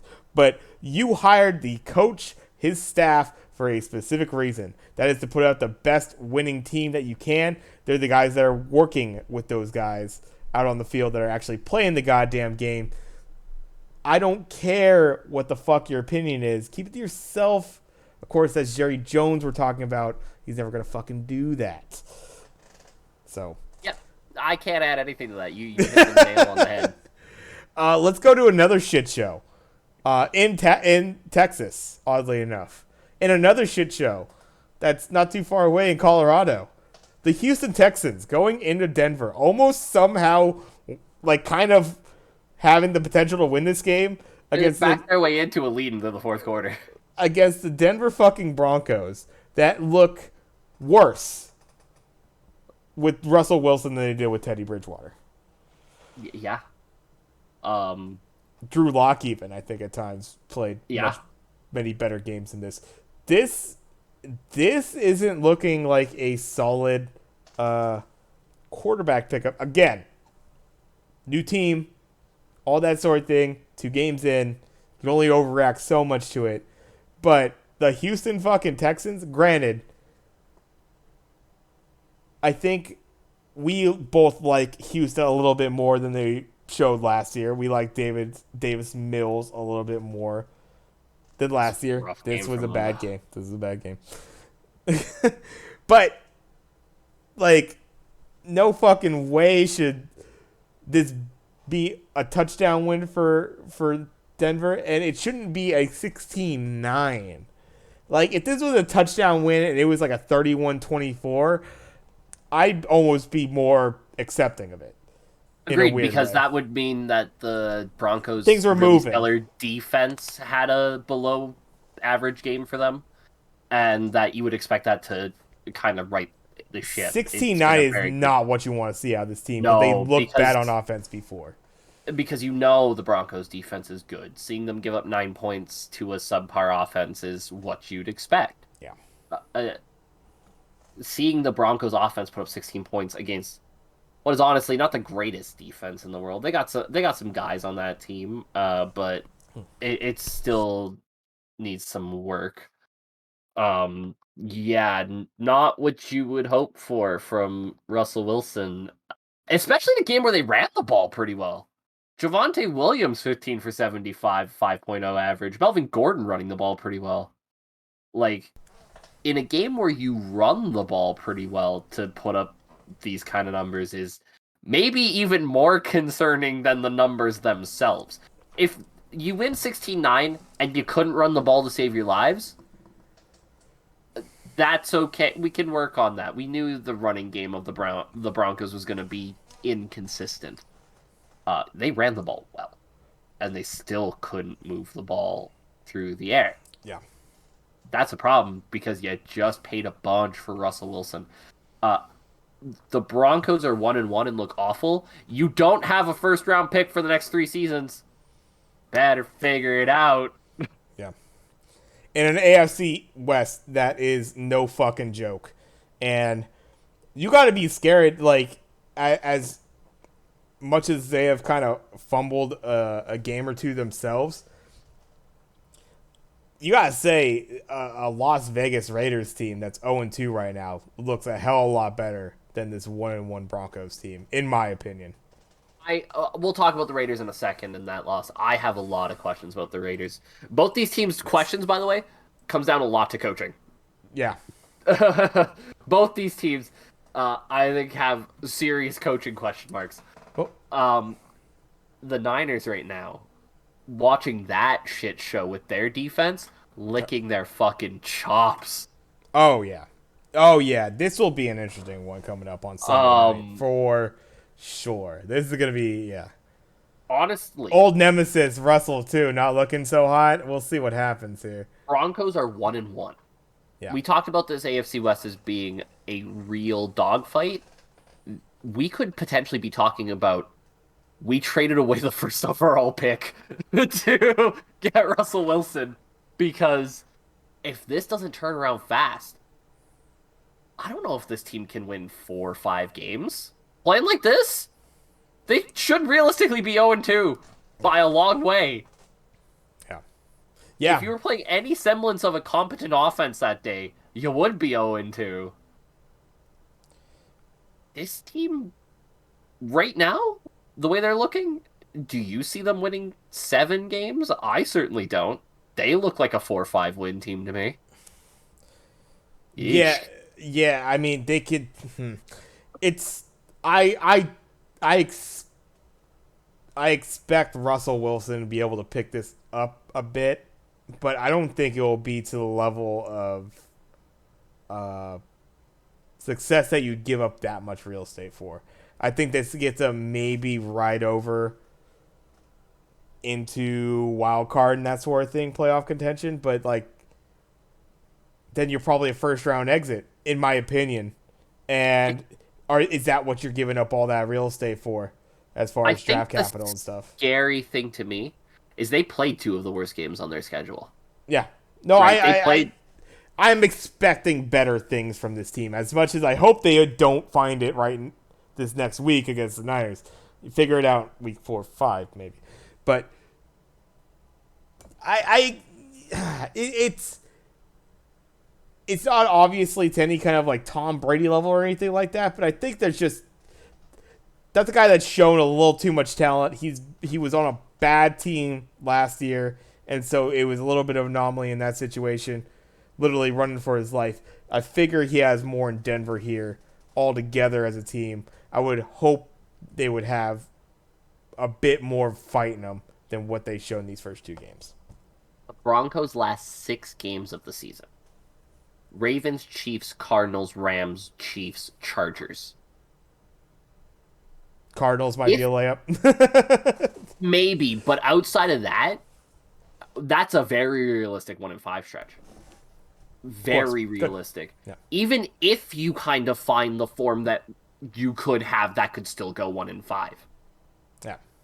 If you don't find that form soon, if you drop, because like you got a couple layup games in the middle there, right? When you look at the Jets, Jaguars, Titans, kind of part of the schedule. Although the Titans, they're not a great team, but I don't think they're a layup.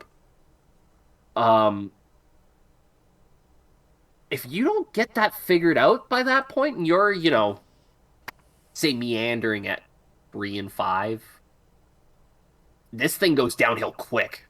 Yeah. Yeah, agreed. Let's keep moving into I think a team that could have easily been 0-2 as well somehow found their way to a victory in a very, very sketchy game. A game that was 20-0 the other way going into the second half. But somehow the Cardinals find a way to win in OT against the Las Vegas Raiders 29-23 on the road. Um, some crazy plays in there. I think, some pretty egregious mistakes as far as how uh, some of the things were handled. But um, overall, a uh, very shocking end as you have a situation where you're driving down as the Las Vegas Raiders. You get to a guy like Hunter Renfrow, who I think you have a pretty good trust in, even though he hasn't had a great season so far. Um, Big fumble recovery for a touchdown. The game's fucking over just like that. Yeah, crazy game. Uh, I know you said you had some thoughts about this Raiders squad. A little mismanagement, you feel? You had Rich Bisaccia, Right. who did a damn good job as your head coach. Oh my god, yeah. Damn good job. That's You rich. say, no, no. We want Josh McDaniels. Have you not seen Josh McDaniels' career when he's not with Bill Belichick? He's fucking horrible at everything he does, unless Bill Belichick's there to manage him. He was horrible as the Broncos head coach for 3 years. Absolutely horrendous teams. Goes to the Rams because the Rams are like, you were shit as a head coach, buddy. But you got a great offensive mind. He was the offense coordinator there for all of 4 games before they stripped him of his shit. Goes back to New England. Is great when Bill Belichick is able to be like, no, Josh, we're not doing that right now. Stop talking. Leaves that safety net to go to Las Vegas, and surprise, he doesn't know how to coach! No excuse for blowing this game. It was... Derek Carr stopped doing the thing where he turned over the ball. How do you blow this? Yeah. I mean, yeah. It was a layup. It was a layup at 20-0. They score a touchdown, you come right back and get a field goal. It's 23-7. It's still a layup! And you manage to walk backwards into a loss. A fumble recovery for a touchdown. Darren Waller fumbled that ball too, man. I fucking love Darren Waller. Right. Well, I think what... I think the interesting thing for this Vegas squad is, obviously, we kind of led into it into the preseason. It's a team that actually put together, obviously, with your Chandler Jones, your Devontae Adams. That's a strong baby. Great pieces to a team that made the playoffs last year, is in a competitive conference, but only felt like they got stronger. But then in the offseason, they also didn't re-up Josh Jacobs because they feel like they like their other back as well, Zamir White. The good thing for them is neither one of them can actually run the ball, so... Well, but the thing is, they then give Josh Jacobs 19 rushes. He still gets 69. You're like, all right. He did all right. Zamir White got one fucking rush. One carry. 2 yards. And then a standout guy like Hunter Renfrow, he was absolutely just nowhere to be seen in that first game. Gets brought back in this one, but then Devontae Adams vanishes absent of that one touchdown catch. It's like, if they have all the things going together, I don't see how the Vegas, the Raiders on offense anyways, don't do better. But obviously, I think the defense got to be able to hold you, especially when you've been kicking their ass all game. It's not like they're getting worn down. Yeah, this it's just a bad mismanagement of having a 16-point lead going into the fourth quarter, basically. Like, the scheme calls were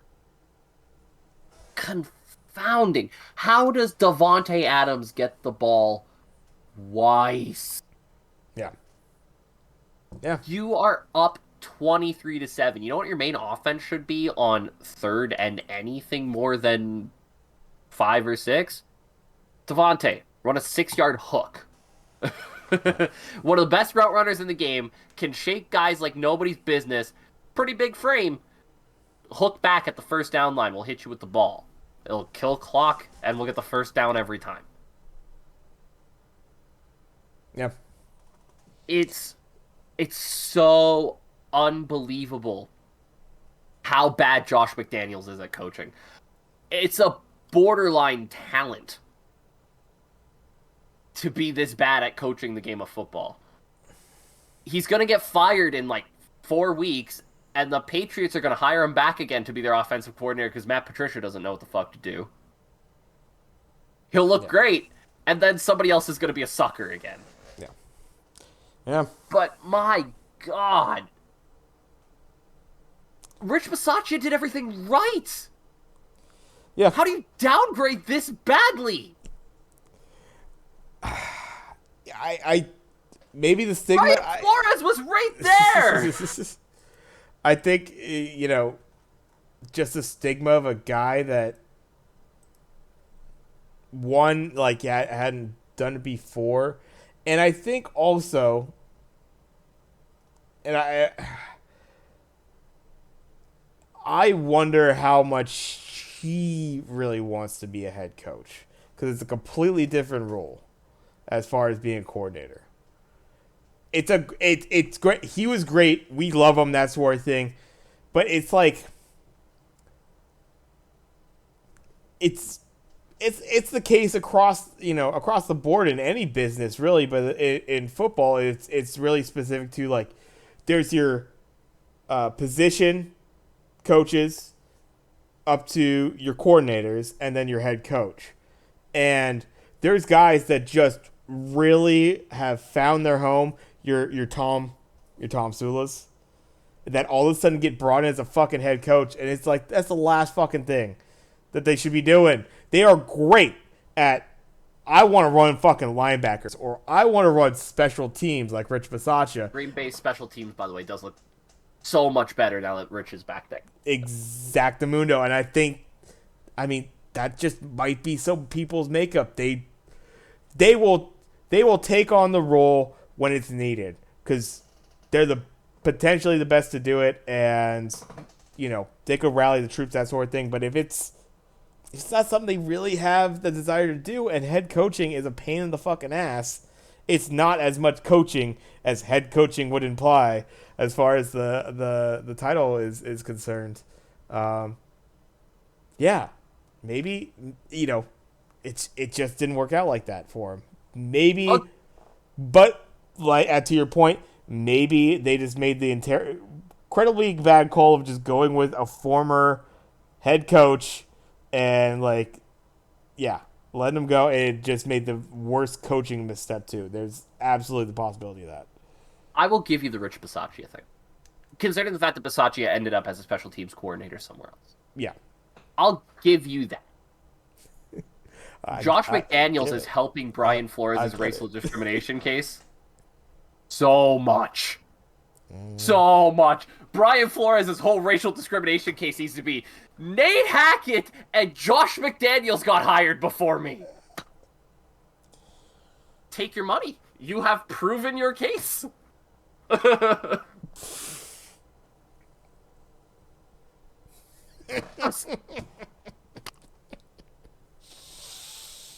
don't know what else to say. Might have some. Might be the evidence right there. There's your evidence. Get his lawyer on the line right now. Brian, I will be your lawyer. I'll win this case. I'll be the I haven't passed the bar, but I will win this case. It's a slam dunk. You can pass the bar. It's easy. Exhibit A. Knock that shit out. Las Vegas' offense. Up 23-7. Exhibit B. Nate Hackett's entire game plan last week against the Texans. I rest my case. All right. Case closed. Case closed. Fuck. My mistake, Judge. Case closed. Yeah, that's it's one that Vegas, you got to be kicking yourselves. You had in hand. Not the only game that was the surprising turnaround toward the end there, but I The think worst one. Arizona, yeah, exactly. Like they got it, but you still can't feel too great about that team right Nope. now, Nope. based on how they played. Literally, if the Vegas Raiders stopped punching themselves in the dick for an entire quarter, they'd have won that game. Yeah.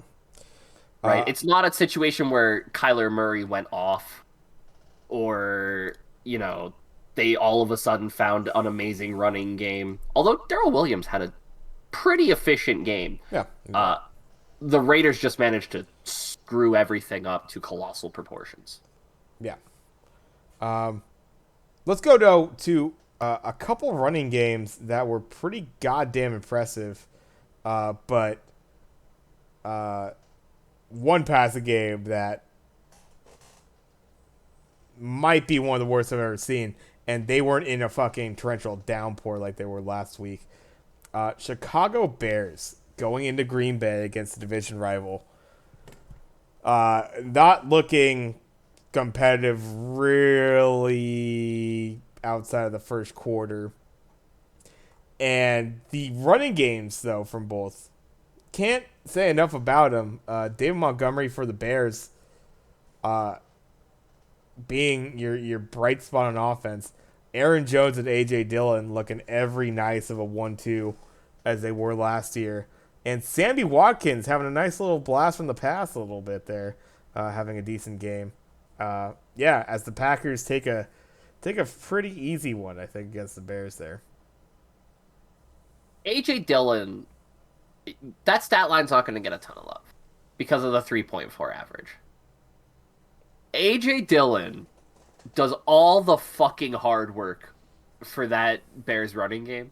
Like, Aaron Jones gets all the love because his job is be the guy who gets a lot of yards. That's a good job to have as a running back. Yeah. Because the alternative is you could be A.J. Dillon, where it's like, we are on 3rd and 2. We need exactly 2 yards, A.J. Run up the middle and get hit by everybody and get that 2 yards. And then you gotta go bam, bam, bah, and then yards. Yeah. Every time. Every time. You can't bring the guy down. He falls forward with every hit. It's not pleasant, but let me tell you something, man. What A.J. Dillon does for that offense is the stuff that you would hope a guy like that does for your offense. Yeah, then, like I said, you combine it with Aaron Jones, who can just eat up yards like crazy. And that is a scary 1-2 punch. Yeah. But yeah, the story of this game is really Aaron Rodgers found connections with all of his wide receivers.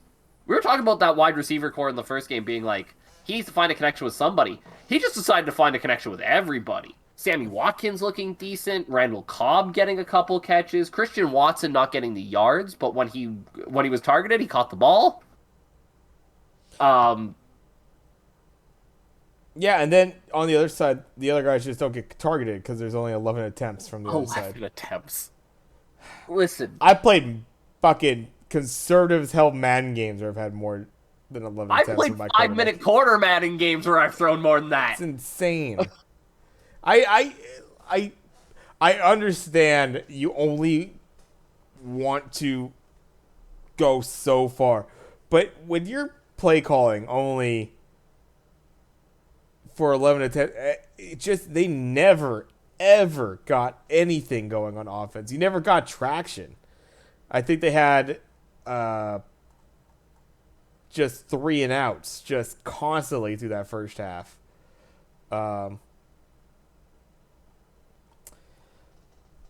And for a great performance out of David Montgomery like that, it's just really a shame that it all just kind of amounts to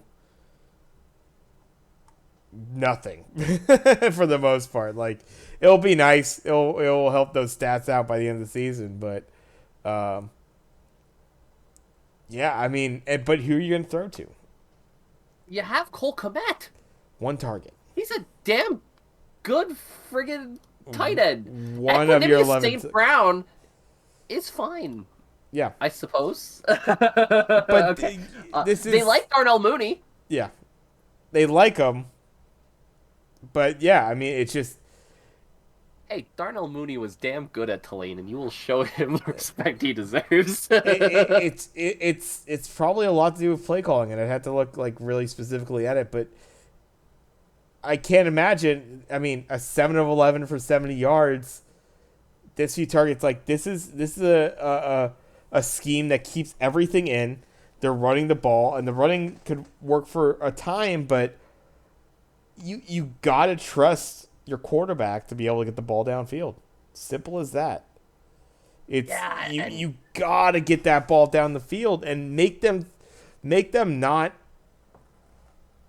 Right now, you probably just play to cover two. You just all right.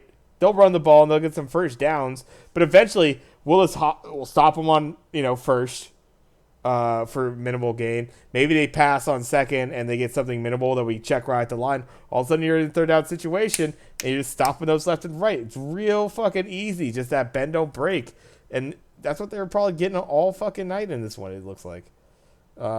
Just little minimal gains, and you're feeling kind of good about it, and then before you know it, it's third and mid, and you can't get 6 yards. It's crazy.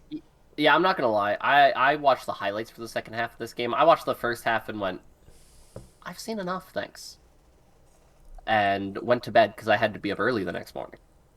And I went and watched the highlights, and there was nothing for the second half. Yeah. It was like halftime, 24-7, final score, 27-10. I was like, okay, sweet. Glad I didn't miss anything here. Yeah. I like Justin Fields. Coming out of that draft, I was like, Trevor Lawrence would be the guy I'd draft first, obviously. Then Justin Fields, no questions asked. Not even close as to who I draft next. Man, the Bears are trying their best to kill this poor kid. Like, Yeah. Yeah, more or less. nothing else to say there. Like, Yeah. get Justin Fields some help, please. This guy doesn't seem to need any more help right now, and they probably need to slow down. Move on to the next one. Josh fucking Allen, dude. And the Buffalo Bills. Like, I knew this was going to be a tough one for Tennessee. I, like a fucking idiot, picked Tennessee. But there's a 10-point spread. I'm like, there's no way they could keep this within 10, right? No. I had the Bills by at least 20, I think is what I said, right? No, but they lose by 30 fucking 4. 41-7. Buffalo taking it over Tennessee in just a really like Tannehill was well on his way to throwing my 4 picks, and they were like, nah, we'll throw in Malik Willis. yeah, so the hook being pulled on Tannehill there. Hopefully permanently. And so this will weigh into the potential for our picks down the line. Derrick Henry getting that early touchdown is like, all right, let's go. I am a Derrick Henry fantasy owner. I want to see him do well, and then, nothing doing at all for the rest of the night. Other side, Stephon Diggs. What can you say? Like, some beautiful route running, some a little bit of sloppy defense there from the Titans, but Josh Allen looking fantastic out there. Great to see him not like have to run the ball as much as he did. Week 1 was a little concerning. He did run the ball a little bit more than I figured they would. Don't need to do that all the time, especially when you're kicking ass like this. So, yeah, they let Cook, Singletary, Zach Moss. Love that trio of backs that they have. They got some decent production out of him. And, yeah, you got a little bit from Mackenzie Knox. Yeah, this Buffalo team looking stellar. Yeah. And when he's not fine, like here's the scary thing to me. This Bills wide receiver core doesn't blow your mind behind Stephen Diggs, right? Isaiah McKenzie's fine. I don't know who the fuck a Jake Kumaro is, but he's making some catches. Dawson Knox has been surprisingly quiet. It doesn't matter. Yeah. Fucking Josh Allen is just really good. And LOL Bills win. See you next week, Miami. That game's gonna be awesome. Yeah, yeah. Let's actually keep moving so we get to those games because Yeah, we've we've been been going on these ones, rapping for a but bit. um, and Good thing anything, is, there's nothing much to speak about on this next one. yeah, Kirk Cousins on a Monday night. yeah. Eagles win. Eagles and Hurts looking pretty nice, hosting Minnesota, taking that game 24-7 as the last game of the Monday night um, duo that they somehow, for some reason, had overlapping. I didn't understand that decision at fucking all.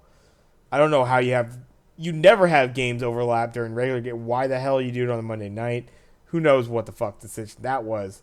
But yeah, Kirk, uh, yeah, 3 picks, buddy. Hate to see that from him after a surprising week 1 for them. Jalen Hurts, despite an interception there, don't like to see that. But I mean, keeping it clean 26-31, 333 for a tutty as well. Um, and a guy who, yeah, it looks like they will be looking to get him some nice opportune runs, getting 2 touchdowns himself on the run. Pretty dynamic in those runs as well. Uh, this Eagle team's looking, some people were very hyped, and I wasn't necessarily feeling it. They're looking every bit as good as what some folks were advertising coming into the season. Yep. Uh man, I don't really have much to say about it. This is Kirk Cousins on a Monday night. This is just kind of what we need to expect, right? Yeah. You put him in any game that has any kind of consequence, and he's going to suck. Yeah. Eagles look I good. I mean, yeah, it's the Kirk Cousins middling. Sometimes it's the roller coaster, and it's the highs and the lows, and then sometimes just a big plateau, and it's just riding that middling for a while. We'll see if he can kind of even it out, because I think evening it out, this Minnesota Vikings team will still pick up some wins. This up and down shit though from them, it was pretty surprising to see. I don't expect them to have this crazy a variation as far as how their offense performs game in game out. But this is also they faced a pretty goddamn strong team on the other side as well, They I really believe. did. They really did. Um, but yeah, just to highlight from the past week, from week 1, I went 6-9 on our picks. Craig went 8-7. From week 2, end up going 9-6 myself. Craig went 5-10. Yeah, I figured I had a rough week. Total wise, I am now 15-15, just evened out to 500. Craig is now 13-17. Yeah, I And had with that, let's go into our picks for this week. We talked a lot about a lot of these teams, so we'll just kind of go over quickly these games, and I think maybe our yeah. reasoning for the choices. Let's start from the top. We've already hit upon that game that happened last night.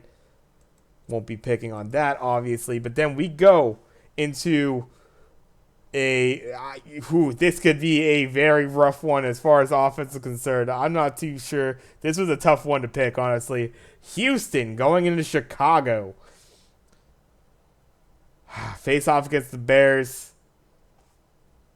This is a game that is a -2.5 for the Bears squad.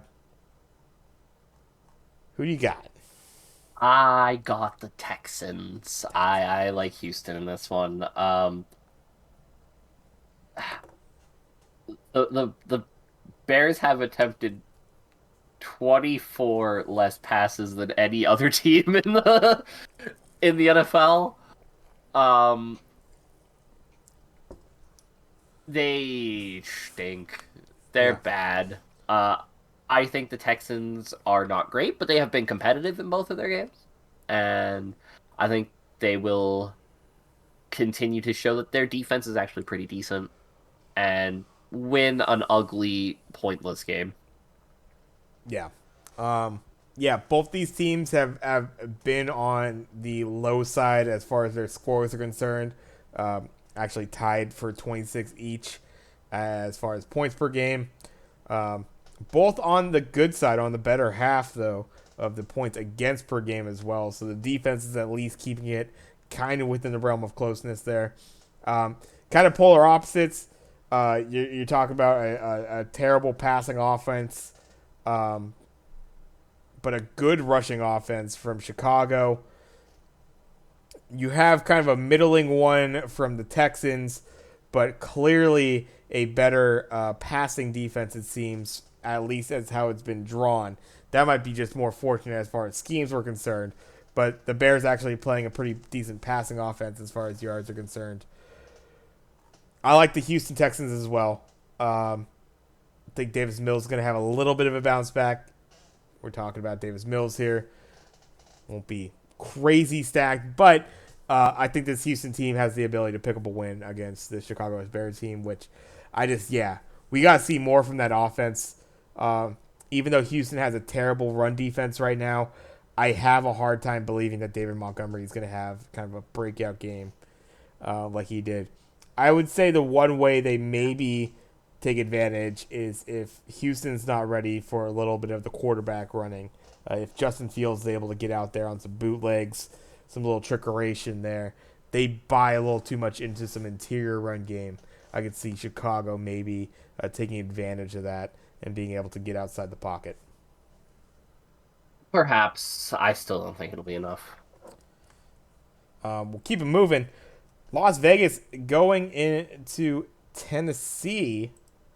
Both teams 0-2 to begin this season. Las Vegas, though, the Raiders getting a -2 on the road here against the Titans. We know how you feel about Tannehill. What do you think about this game? This is gonna sound crazy after all the shit I've talked about Tannehill and the fact that he will probably be starting. Oof. Give me the Titans. Give him the Titans. Ooh, baby. Josh McDaniels couldn't coach his way into a win to save his fucking life. Mike Vrabel, for all of his flaws, managed to make Ryan Tannehill look pretty decent for a while. Hmm. I think the Titans. I think Derrick Henry just gets it done. I think the Titans won't shoot themselves in the foot the way that Las Vegas really likes to do recently. Yeah. I cannot trust this Raiders offense. Well, not even the Raiders offense. I can't trust the Raiders coaching staff to know how to win a game. Yeah. Yeah. I would say some with that. I would also say there is a little bit of concern. As much as he hasn't been performing as much, we have a Josh Jacobs questionable for this game with an illness. A little bit of a worry there for this Raiders team. I would also say that this is a Tennessee team that they just did it. I wonder how quick they would be to pull the trigger on swapping out a Tannehill for Malik Willis. I think it might be a pretty quick one. This might be that might be a I would say a couple drives, potentially a couple bad drives from Tannehill at home. You hear the boo birds. This might be this. They might be pressured into doing this, especially because Vegas did get out to a really nice start in that last game. This could be an early 10-0, 14-0 in the second quarter. Tannehill maybe gives away another 3 and out. The boo birds, that sort of thing. You might see Malik Willis out there. I gotta agree with you. I like the Tennessee Titans, and I like Malik Willis. Yeah. Malik Willis over 200 yards in this game. Ooh, man, real quick hook into Malik Willis. I love it. I'm going to mark it down. Willis greater than 200. Yeah. I think he'll be coming in potentially around the second, maybe second half. I think he picks apart, and he actually potentially gets this Tennessee Titans team a win. I believe it. Yeah. I mean, if he gets in, I like my pick even more. But I think even without him, I'm there's. surprised we were both thinking that. I was like, I don't know about this Tennessee pick, and I know you, but Oh no, no, I Raiders did though, no way Raiders, confident about this one. But Raiders are this is a tricky one. This is a tricky one for sure.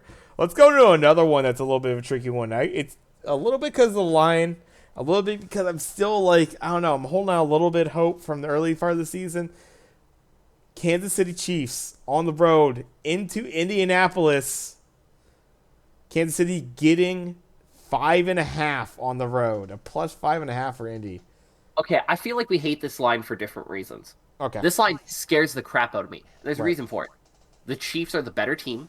They Mm-hmm. have the better quarterback. They have the better coach. They're coming off of a long week playing on Thursday. All right. Uh, the Colts look like shit. Their defense is boring at best, bad at worst. They have no left tackle. Their wide receiver situation is a fucking mess. How is this line only 5.5?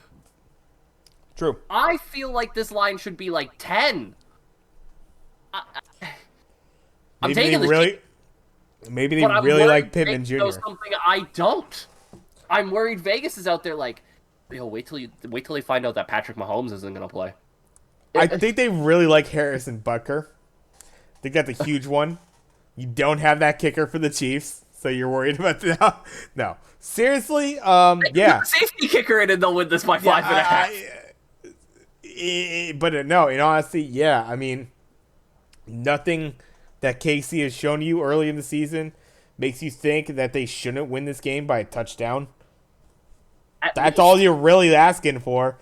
Yeah, give me the Chiefs. Absolutely with you on that one. This line scares the crap out of me though. What do they know that I don't? Given that we had a lot of 10, we had a couple 10 lines That's my last game. It's not like they weren't giving out crazy lines in week 2. And a team that just put up an offer. I know they're playing at home, and they were projected to be a good team, but I don't The know. Bills have a bigger spread against Miami I don't know. I don't know. on the road. Wait, do they? Actually, I have. Bills spread 6.5. Oh, wow, that jumped. Okay. I have them at 5. I had the Bills spread at 6.5. No, I got the Bills at 5, dude.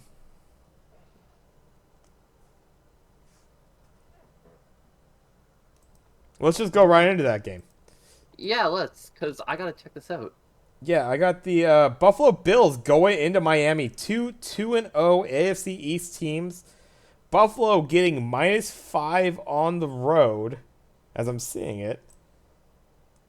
You got anything that's I got showing mine. I different? got -6. Do a Control F5. Do a hard refresh on that. Might be cash. I'm trying to look for This is you doing Okay, so I see. So Bet has them at 5.5. okay. The spread seems to vary between 5.5 and 6.5. We'll stick at 5.5 because even still, Okay, I have how it. is that line the same as the Colts Chiefs game? I'm fine with sticking at 5. Okay, yeah. Well, we can do 5.5. We'll do 5.5. Yeah. Also, give me the Bills on that. Spread's big. It worries me a little bit. Yeah. But I like the Bills' defense to actually make a play or two in this game and be able to give them enough separation that we haven't seen out of the Miami Dolphins defense much. That Bills defense is like really good. They're gonna make a play or two. Tua, despite the 6 interceptions, did throw a couple picks. It's not like the turnovers haven't been there for Tua. I just kind of like the Bills to score a little bit more here and their defense to make a couple plays. Yeah, this one's kind of interesting. Both teams a little dinged up, oddly enough, at some similar positions. Yeah. Dane Jackson, obviously, we saw that one. That was not a fun injury to look at. Hopefully, doing all right on the other end. Heard it wasn't anything too bad at the end of it. Just looked worse.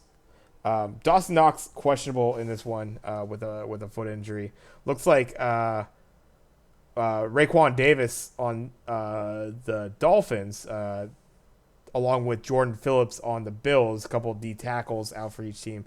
Jordan Phillips is out. Raekwon Davis is questionable.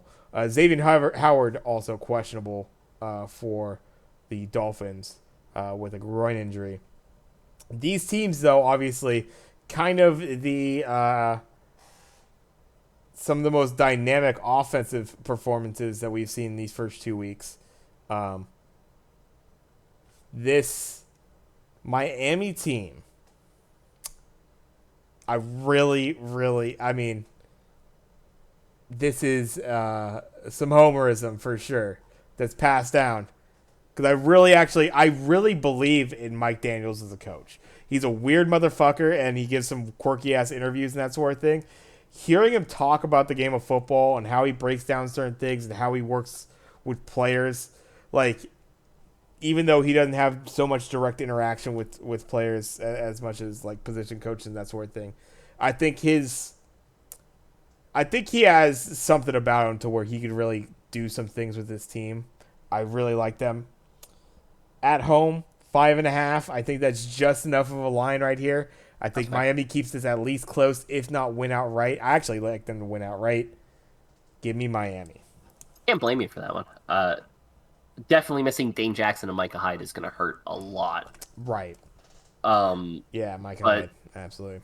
There's just so much depth on that Bills defense. Like, they got guys. They got guys who can make a difference, right? And I just don't see the same difference makers on the Dolphins defense. It'll be a good game for sure. I do think the Bills end up winning this by not a huge margin, but enough of a margin, 7-10. No one's really been able to touch the Bills on either side as far as rushing or passing yards per game. I'm interested in how. I don't think it's too favored either one way or another. I think Raheem will actually get some touches. I think they'll actually use Tua a little bit in some boot action, some RPO stuff, that sort of thing, and getting him because he has some legs under him. Chase Edmonds as well. But I think they'll still try to stretch the field a bit with Tyreek Hill and probably more of an interior game with Gesicki and Waddle. But I think it's going to be kind of a 50-50 plan of attack for Dolphins. Try to keep this Buffalo team guessing because they are.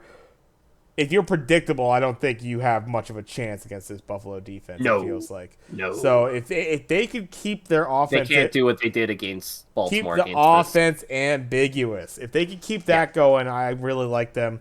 And yeah, protect your quarterback too. You can't be. This Buffalo team has been getting at the quarterback their first 2 games. You keep that pocket clean. You keep them guessing with some runs, some play action, some bootleg, all that stuff intertwined. I think this Miami team really has a chance. We'll keep them moving. Another very interesting game, as I feel like maybe not quite like one going up, one going down, like quite intersecting like that, but maybe more kind of middling, like even kind of mean to the middle. Detroit going into Minnesota. NFC North Classic. Detroit, we love them. They're getting +6 here on the road. Who do you like, Craig? Lions, easy. Lions, baby. Not only to cover, win Book outright. it!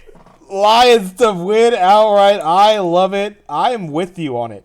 Both sides, dude. To win outright. And absolutely. Yeah. When Cousins saw blitzes against the Eagles, he was 4 for 12. When he was against man coverage, 3 for 12. Listen, there's 2 things that MCDC fucking loves to do with his defense. He's sending dudes after you, and he's telling his cornerbacks, you're playing 1v1 versus guys. Your job is to beat that guy. Right? It's his motivating tool. We're going to hit guys hard, and we're going to play straight up against the guy who's in front of us. It's always been their calling card. Like, this is a horrible matchup for Kirk Cousins. The Detroit defense does all the things that he hates to play against. And Detroit's offense looks good. Like, not even just like good for a Detroit offense. They've played well in 2 games. The Lions are definitely going to do enough to put up enough points to win this game. 100%. I'm very confident in that.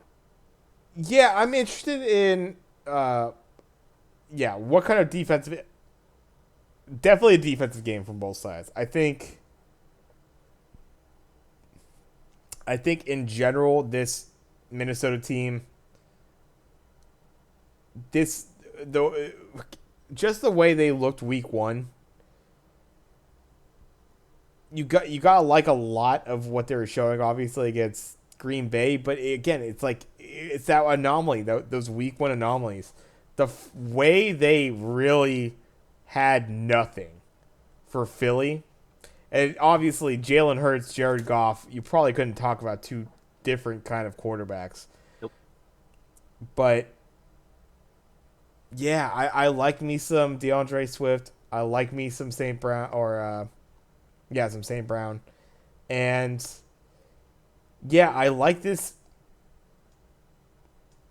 stifling style of Lions defense. I don't know who Kirk Cousins goes to in this game reliably. Because I don't think it's going to be there with Dalvin Cook. So it's got to come through the receiving game, I feel like, for the Vikings if they're going to have a chance of winning this. Well, then they're going to need Justin Jefferson to go off, Yeah. right? Like that's Pretty essentially much their it. path to winning. Justin Jefferson goes for like 200. That'd be it. Yeah, pretty much. Uh, yeah, I don't know. I don't. This has all the writings of awful matchup for the Vikings on it to me. And on top of that, I just think the Lions are coached better. Indeed. And maybe a team that, oddly enough, might be being out-coached just because the other team decides not to actually field an offensive coordinator. The Baltimore Ravens going into New England to play the Patriots. Patriots plus 2.5 at home. Give me Baltimore. Simple. This is another one of those "what do you know that I don't" lines Yeah. that What has scare New me, England right? shown you? The thing is, Baltimore just blew like a gimme win by like a 21-point win that they really shouldn't have. And I guess that's the only thing away against them. But what the fuck has New England shown you on the offensive side of the ball that makes you think they could make up 21 points on anybody, let alone a Baltimore team that just they look great on offense for 3/4 of that game. I don't see why not Baltimore. Uh, the Patriots defense, Bill Belichick defenses have historically struggled to handle running quarterbacks. Lamar Jackson has two 300 plus yard passing and 100 plus yard rushing games. The rest of the NFL all time has three of them.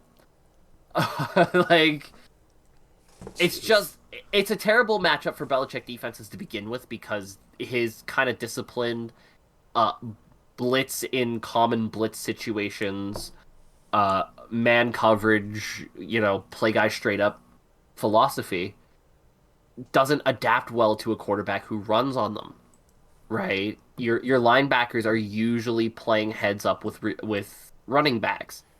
That's an issue when the quarterback can run past you. It's just never matched up well for him. You look through Cam Newton was always an Achilles heel of his. Like he could never play a good game against Cam Newton. Uh he struggled with Michael Vick. He's struggled with Lamar Jackson. Like these are just guys who beat Belichick defenses. Yeah. I don't know why this line's 2.5. The Ravens will win this one laughing. Yeah, I don't think laughing, but I think it's a pretty clean win. I think this is a touchdown plus. Yeah, 7 the other way easy. So yeah, How many points would this New England offense need to put up to keep this game competitive? 24 to 27, no, I mean right? I don't know if Baltimore is going to be able to put on those kind of offensive numbers on the other I side think they too. put up at least 30. Yeah, maybe around there. I put them in the high 20s, but yeah, perhaps in the low 30s, something like that. Yeah, Absolutely good. I can't trust the New England offense to put up 28. Like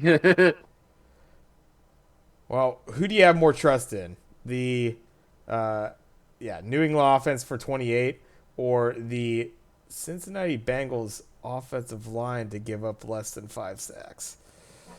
Because let's move on to the next one. Cincinnati Bengals going into New York to face off against Joe Flacco and the Jets. Cincinnati 0-2 coming into this game. The Jets 1-1. Oddly enough, a better record. I'll give you what I think about this game. I brought up the offensive line. This is a very much telling of the trenches right now for this Cincinnati Bengal team. I really like this New York Jets defensive line. The question is, they have a questionable Quinnen Williams and John Franklin Myers right now. Two really nice pieces to this defensive line. If they are able to play and go at mostly full speed, I actually like this Jets team to keep it within 6. By the way, yeah, +6 for the Jets. I didn't mention that on the line. Oh, sorry about that. No worries. This is a bounce back game for the Bengals for me. Understandable. Yeah. There's just too much talent there. There's just too much talent there. I can't bank on the Bengals being this bad for this long. And Joe Flacco's not going to look like 2012 Joe Flacco again. I can't trust that. All right. So, Cincy. Yeah, give me the Jets. I'm for some reason, for a California boy, I'm dark horsing both the Giants and the Jets to play better than expected this year. And this is kind of a long guy. A Bob Saleh guy. I'm also using the Jets in Madden, so I got some favoritism towards a couple of these guys. But that being said, here's a couple teams I would love to somehow end this in a tie, but we know that won't happen. This is actually the biggest line I have for the weekend. Philadelphia going into Washington. Eagles versus Commanders. Eagles getting -6.5 on the road. Not enough. Not enough. You like that Philly? I like that Philly too. The Commies defense just looks really bad, and Jalen Hurts looks really good. I mean, yeah, I feel like there's pieces there with that Commies defense, but they're not playing up to it, and I don't expect the offense to keep to the level that it has. So I have to lean Philly on this one. And it's not like I said, Carson Wentz. You look at a lot of the counting numbers; they look good. He's still thrown 4 interceptions already this year. Like, this is a Philly defense that likes to hawk the ball. They get at it. They're going to give up their fair share of yards, but they're going to get their fair share of turnovers. That's writing 101 on how to beat Carson Wentz. Make him think he can throw the ball for 50 yards every play and get 5 turnovers. Yeah. It just all looks bad. Yeah, I mean, I think the games that they both played last week, I mean, it's hard to translate game to game like exactly like that, but the way that the Eagles just kind of dismantled the Vikings last week, and just how Washington never looked in it against Detroit on the road, really leans to even at home. I think the Eagles look pretty strong on this one. Let's keep going. I already know who the fuck you're picking here. New Orleans going into Carolina to face the Panthers. New Orleans -2.5 on the road. Are you picking the Matt Rule-led Panthers, or are you going with Jameis No, I'm not Winston picking the Matt Rule-led Panthers. The question here is, do you trust New Orleans to score 17 points? If the answer is yes, they will win. Well, they need to not fucking turn. This is the thing, though. Carolina has shown they have the defense that can take advantage of it. New Orleans can't fuck around like they did last week with Tampa Bay. That turnover spree cannot happen, or they will give Carolina the opportunity to score 16 points and win the game somehow. That's because they put up 10 last week against Tampa Bay, Yes. a game they should have won based on how productive their offense was. They gave them that game. You can't have that again. New Orleans has shown that. That all being said, Carolina fucking sucks. And the New Here's my Orleans argument Saints for should. why Carolina will win. That And New being said, Orleans. they won't. And New Orleans should absolutely they can't have another. I don't think they'll have another game like they played in week 2 there. There's no reason. I believe in Jameis Winston much more than that. I think this New Orleans team, offense, defense, has the ability to do that. Alvin Kamara, obviously, that's going to be a piece that's going to be in question. You hate to see that, but I think this team has enough otherwise. They should cleanly win this game on the road, for sure. Carolina hasn't won since November 14th of last year. There you are. And they look like they could get in the playoffs based on 9 more. A surpriser here into our next game as far as team coming off a nice shutout victory and a Chargers team that stumbled out of the blocks, but we will see as the season continues. Always the great question mark from how the Chargers play. Definitely gave the Chiefs a run for their money in their last game. But Jacksonville going into LA to face the Chargers. Chargers getting -3 at home. They love that Jacksonville shutout victory, I guess. Do you have something much different? Because I'm seeing -3 on sports, Yahoo Sports. So this one was one of those ones that was fucking all over the place. So because I have seen lines go as high as -7. Holy shit, that's different. This one has Chargers at 7.5. Like, they've been wild. Because yeah, I've seen low spreads too. Yeah, they have it for -3 for some reason here. I think a -6 or so, -7 is way more acceptable of a line. I'm fine with changing it to that. Go to Odd Shark here. I'm fine with changing that to a -7 because I thought it was kind of egregious. Like what? -3 for the Charge? Really? So yeah, Bodog has it -3. There are places that go as high as -9. You know what? There's quite a few places that have it -3. It seems to be the more consensus spread, so let's go with -3. Okay. But yeah, no, it didn't change my pick. Either one, no, actually.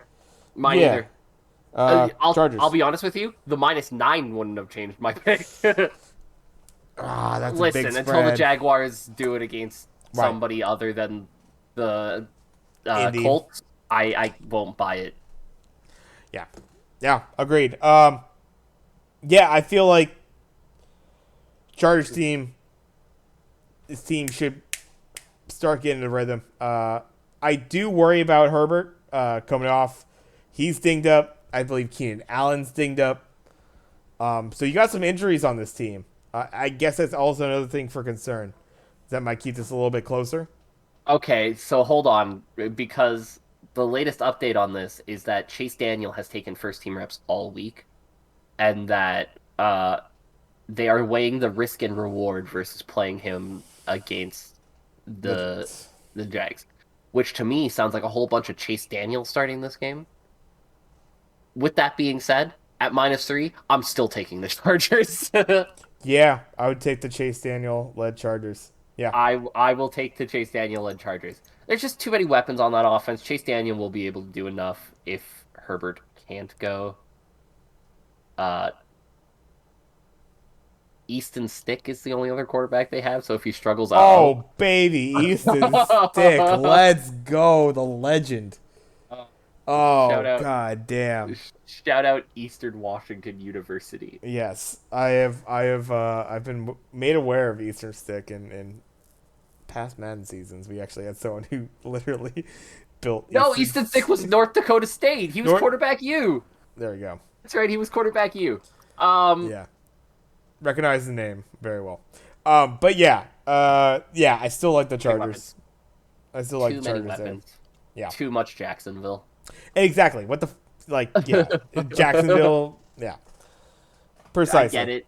we're let's all keep worried about them not having Justin Herbert. Doesn't. yeah, let's keep it moving. Los Angeles Rams going into Arizona, an NFC West matchup, 1-1 for both teams. LA going in -3.5 on the road here. Um, Cardinals, they did pick up that win out of a really abysmal 3 quarters. Played a great 4th quarter against the Raiders, who are shaky at best. Give me, as unfortunate as I hate to like think that they are going to win. I'd like to actually see them lose this game, but give me the Rams. I mean, Nate Hackett saved Cliff Kingsbury's job. Uh, if they fall 0-2 this early in the season, after all the shit Cliff Kingsbury's gone through the last couple of years, he's not lasting much longer. Hmm. Um, that being said, he's still not lasting much longer. I think he's a shit coach who has skid way too long on having good quarterbacks. Like, I'm sorry. Congratulations. You were able to win some games at Texas Tech with Patrick Mahomes. Bravo. Yeah. All the money to you, I suppose. Um, Rams will win this. I know that I still have many question marks about the Rams. Many question marks. You nearly out Falcons the Falcons. You got the 28-3 lead. You never do that. Never. It's cursed. Trust me. That being said, I don't even think the Cardinals played that well in the 4th quarter. I think it was just an impressive show of ineptitude by the Raiders. You can't expect that this game.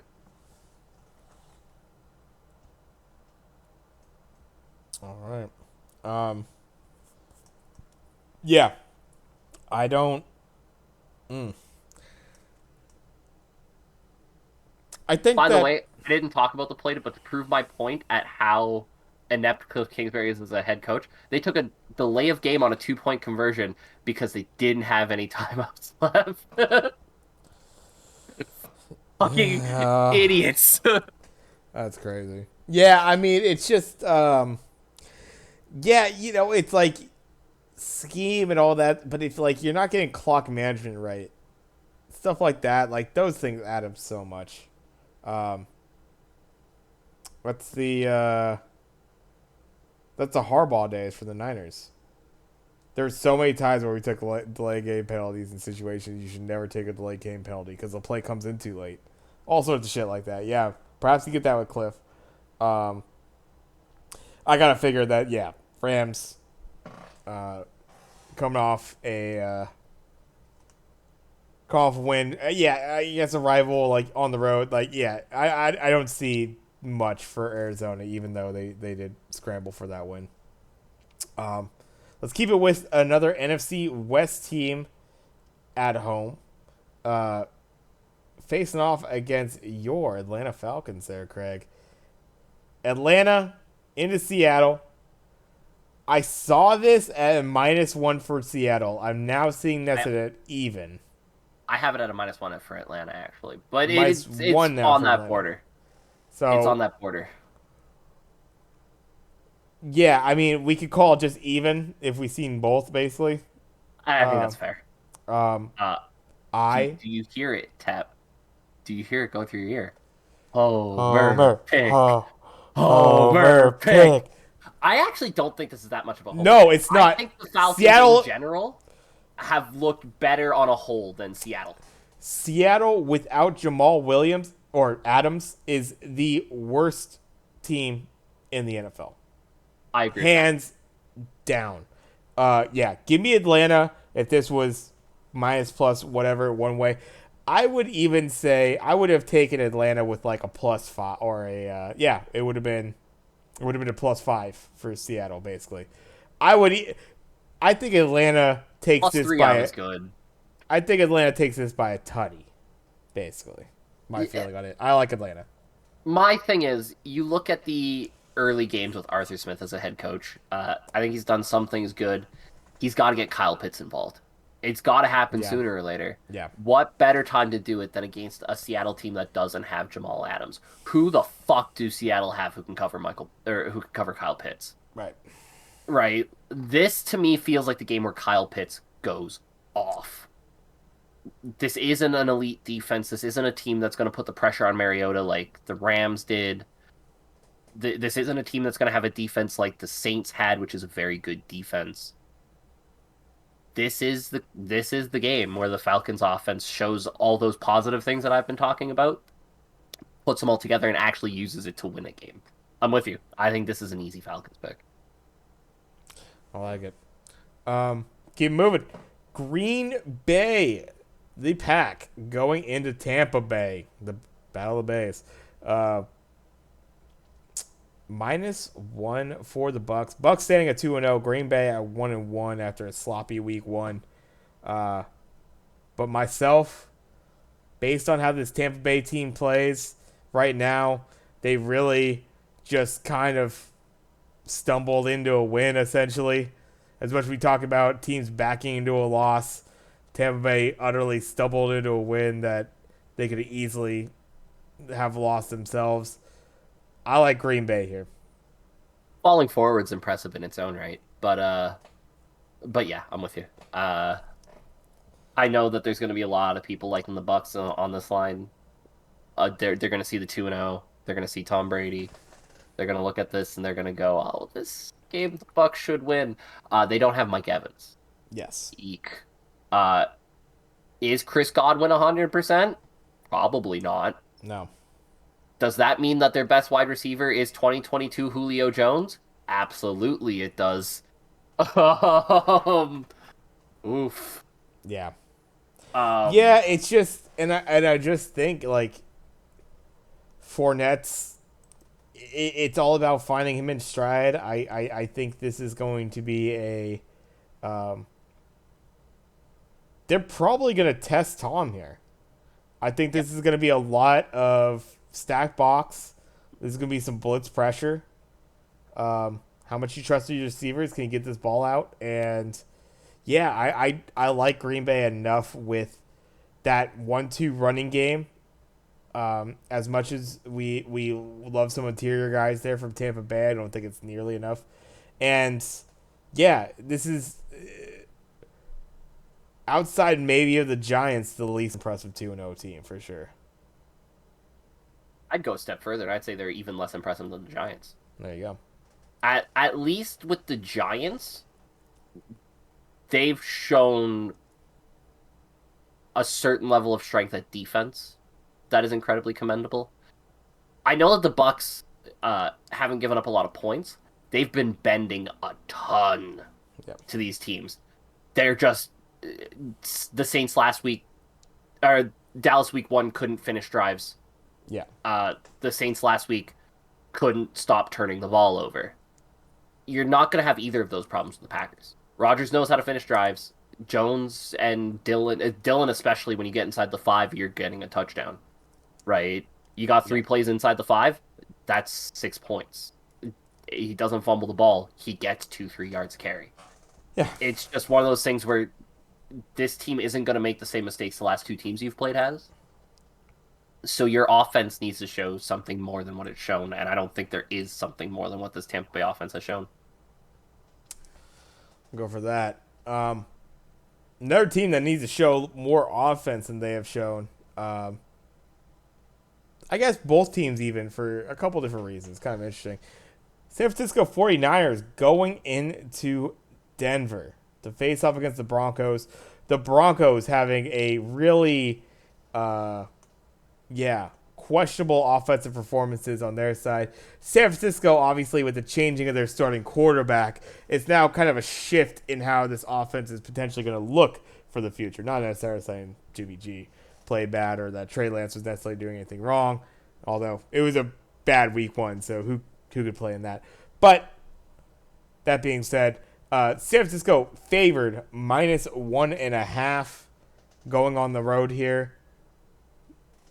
I hear it. I hear it. Is it Homer pick?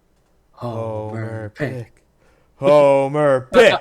Homer pick. Yeah, no. This Denver team, like, I can never put myself in that shoes because I'm too biased on it. But if I was to try to remove myself out of being a Niner fan and just look at this game strictly from the third person, have the Niners not look like a team that is going to potentially run over a team that doesn't know what they're doing on offense like they did last week against Seattle Seahawks? I say yes. Give me the 49ers no matter what. This should be bigger odds. Even though these are two 1-1 teams, I feel like Wildly different 1-1s. yes. Uh, unless they're playing in another bowl of soup, right? Like, Clear day out in Colorado apparently. It's going to be yeah, nice and sunny out there. yeah. On a I, Sunday evening apparently, but it's supposed to be I sunny. wrote this down specifically when the game happened because I feel like I needed to talk about this and I forgot to during the game. I wrote it down in my picks section. I want to highlight my favorite all-time sequence of ineptitude by a coach. 3rd down and 1 in the third quarter. Broncos run a fullback option with fullback Andrew Beck. That is his 2nd career rushing attempt. You'll be shocked to learn they lose a yard on that. 4th and 2. Grand. Gonna go for it. No, let's call a timeout. Bring out Brandon McManus. McManus goes for a 54-yarder. Nails it right down the middle. Had room to spare. Beautiful kick. One problem. Didn't snap the ball. Uh-oh. That's a delay of game. So now, instead of going for it on a 4th and 2, even better, instead of being 3rd and 1 from the 40, you are punting the ball.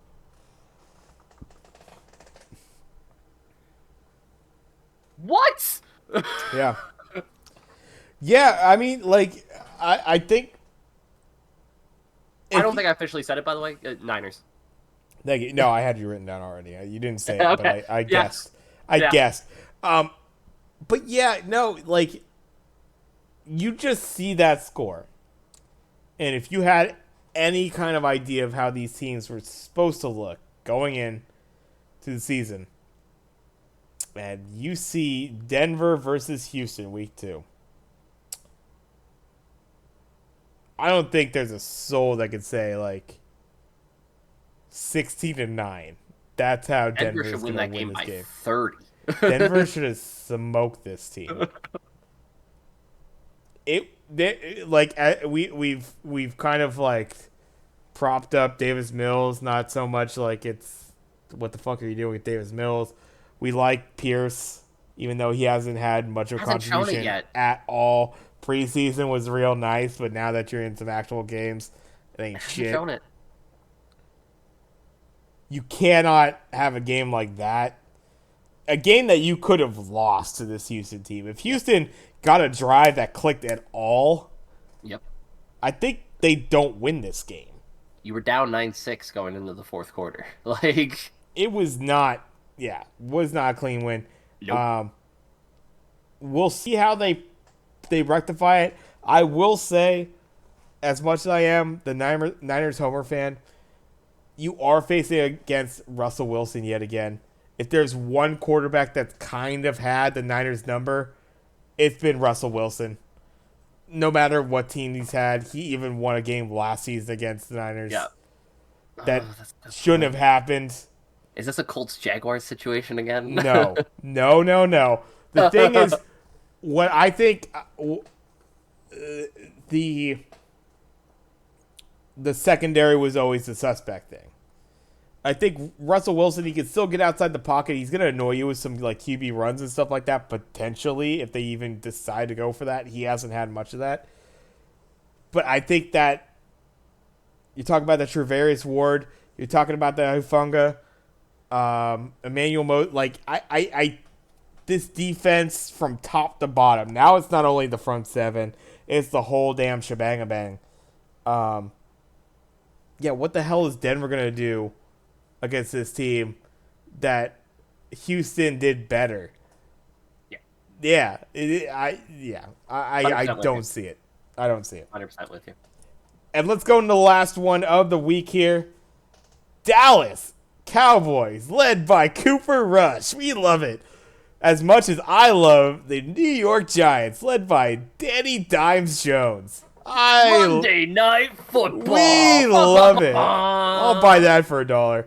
Give me my dark horse of the season. Give me Danny Dimes and the Giants at -1. Yes. I can't believe I'm about to say the words that are going to come out of my mouth. No, don't you dare. Don't do it. I pick Cooper Rush. No! He win kicks this Cooper game. Rush. No way. Hear me out on this. All right. I'm going to introduce probably some people listening to this to one of my favorite stats. I think this is a really solid measuring stat. It's called EPA, expected play accuracy. Essentially, what it measures is it measures whether a play is successful or not. So, for example, if you're on a 3rd and 6 and you get a 7-yard catch, first down. Hold on. Before you continue, sorry, I don't want to pause. Is this stat going to involve Tony Pollard? No. Damn, I thought I had it. All right, never mind. Continue. So, you're 3rd and 6, 7-yard catch. Success. That counts as 1 EPA. 50-yard catch on that. Success. 1 EPA. Essentially what it's supposed to do is it's supposed to measure how sustainable your efficiency actually is. Right? Because the idea is you hit that big play for 50 yards, that's great, but you can't do that every time. Yeah. How well are you converting? How well are you rolling the ball over? How well are you moving the ball downfield? The Giants are 32nd in the league, and the Dallas Cowboys are 30th in the league in EPA. These two offenses suck. Given that, I'm going to go with the better defense. It's Micah Parsons and the Cowboys. Yeah. Yeah, I can understand that for sure. I expect, it's what I said before. I think if you get the kind of game that Danny Dimes has been doing for you, which is just holding you above water, you're still breathing. Float. Quads is rolling like he has. He's looking in prime form more than injured form. First couple games, of course. This is early. How much momentum? This is the thing with these fucking backup quarterbacks that come out of nowhere. They could have a couple games. Like what? How much can they sustain that? I just don't see it with Cooper Rush and the Cowboys on the road. Monday night, -1, so it's just a pick'em game mostly. And I've kind of admitted they're my dark horse, so it's not a homer pick, but it's kind of a lean pick. And I love Daboll too. I do love 13-9. I do love Daboll, dude. I love him as a head coach. Oh. It's a hilarious head coach to have. Listen, I think Brian Daboll, given all the handcuffs he has on him, has done a surprisingly good job with the Giants. This Giants team sucks. Like, roster-wise, they are horrendous. And they're 2-0. So here we go. Some credit. So we got it. So Dallas for yours? Yeah. All right. This is the hilarious thing. So we've actually had some splits these first 2 weeks. I think in the first week, we split on 6 different games. Last week, we split on 6 different games. This week, we split on just 2. You know which games we split on? Dallas and New York. And both the New York. Yeah. Both New York teams. I'm taking the New York teams. The Jets. The Giants. We got Craig taking the Bengals and the Cowboys. It's funny, too, because they're both picks that I have no faith in. Sketchy games. Sketchy games for sure. Sketchy as hell. Cincinnati shouldn't be as sketchy, but what have they shown us the first couple weeks they could be? No, this is kind of a banking on the fact that those first 2 weeks were anomalies and it not could the norm. And honestly, it could be a complete bust. This could be when Cincinnati starts to turn around, the offensive line starts to get it together and gel a little bit better. They've taken a couple losses, some bad losses. This could absolutely be the week they turn it around. It's Bob Saul and the Jets, though. I get that. It's the boys. So, but very interesting. We do match all across the board. Otherwise, I believe, unless I missed something, now we match up I Um, think there's just some weird spreads this week that make it yes. hard to bet against certain teams, right? Like, how do you bet on the Colts when you're only getting 5?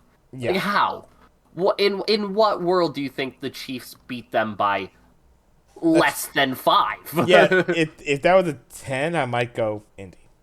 Right? Yeah. Yeah. Right. The Um. fucking Jaguars Chargers spread. How do you bet on the Jags when you're only getting 3 points? I I don't care and who's but the then quarterback. but yeah, that's it. Chase Daniels, not Keenan Allen. How much do you have there as the Chargers? It's still Still a lot. You the still have Jags. Austin Eckler. You still have Mike Williams. That's already 2 more talented offensive players than the I Jaguars get. have. Excuse me. A couple sneezes. I agree. Um, and then yeah, I think otherwise some close ones, some interesting ones. Yeah. Yeah, Atlanta, Seattle, like that's what's going to be a pick'em game. But yeah, Yeah. there we go. Uh, we'll see as the week continues here, and yeah, let's wrap up with a couple outside the NFL stories. Couple of fascinating stories, I We got think. one in college football. We got one in professional basketball. What do you want to hit upon first? Maybe Herm. Let's let's start with Herm because it's the one I probably know the most about because I heard this and it was absolutely baffling to me. So, Herm Edwards got fired from Arizona State this week. Horrendous tenure with Arizona State. They paid a lot of money to get Herm Edwards down there. By the way, it sounds like their favorite right now is Bill O'Brien. So, I mean, learned nothing clearly from the Herm Edwards appointment. Um, but they brought in Herm Edwards to be their head coach last season. Awful last season. Started this season horrendously. I believe most recently got blown the hell out by was it Eastern Michigan beat them. Uh, Awful. So they fired Herm Edwards. It came out a couple of days later through Doug Holler of the Athletic. Throw that name out there so that it doesn't sound like I'm throwing wild innuendo out there. That apparently the staff under Herm Edwards wanted him fired so badly, they were giving the opponents their play calls. Yeah. They were openly telling the opposition, hey guys, Fucking crazy. trust me, play action pass is coming here. Just sell out on it. I We mean, got like, you. We're in the ear. I guess there's like, I guess that could come down to like internal like seniority and that sort of thing. Like, there's people.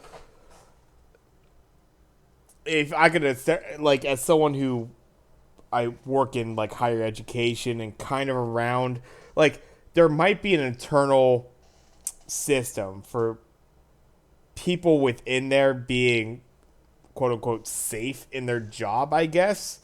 But to throw your coach under, like into that, to literally, uh, you know, plan or give, a disadvantage to them, it usually would directly affect your position as well. So either they're safe or they just hate Herm Edwards that fucking much and they're willing to give it a shot. Here's the line that is crazy to me. Opposing coaches would call knew they could call anyone on the Arizona State staff and they would tell them the game plan down to specifics of play calls in certain situations and what formations were going to be run most frequently by the team. What? Insane Like stuff. day before the game, you got coaches calling him up. Hey, what's up, Bob? What are you guys going to be running on 3rd and 6? Shotgun play action passes. Gotcha. Thanks, buddy. I'll call you again in like 10 minutes when we're doing some more film study. Yeah. Yeah. Crazy. Now, for those of you who don't know the Arizona State situation, because it's fucking wild, they've already had 5 of their assistant coaches fired by the NCAA after a huge sting investigation into their recruiting went down and just a whole bunch of violations happened. Days after that, Jaden Daniels, who was a huge get for them recruiting wise, 5-star quarterback, actually played really well for them. He fucked off out of there. Yeah. And then his players were openly calling in the media for Herm Edwards to be fired. They've been openly saying, like, this guy sucks. Why is he here? And Yeah. now it's coming out that, like, coaches were calling Arizona State to be like, hey, what plays are you guys going to be running? Crazy. This is the wildest coaching situation I've ever heard. Like, there's been some situations where it's like, you can tell it's bad. But I've never heard of opposing coaches calling up your assistants to get your play calls bad. Yeah, it'll be interesting when we find out all the details of this. Yes. It's it's sort of like you feel like a coach shouldn't be getting screwed over like that, but apparently, like, Herm didn't really play by NCAA rules. Obviously, they're in a violation process, I believe, for recruitment right now. So he might have put people in hot water that shouldn't have been there anyways because of his actions. It'll all kind of get revealed as we go on. We'll bring breaking news. Is it the Pujols news? Pujols goes back-to-back jacks. Consecutive home runs. 700 on the career. Just a little Albert. Golf clap to that. Easiest pretty Hall awesome of Famer, stuff.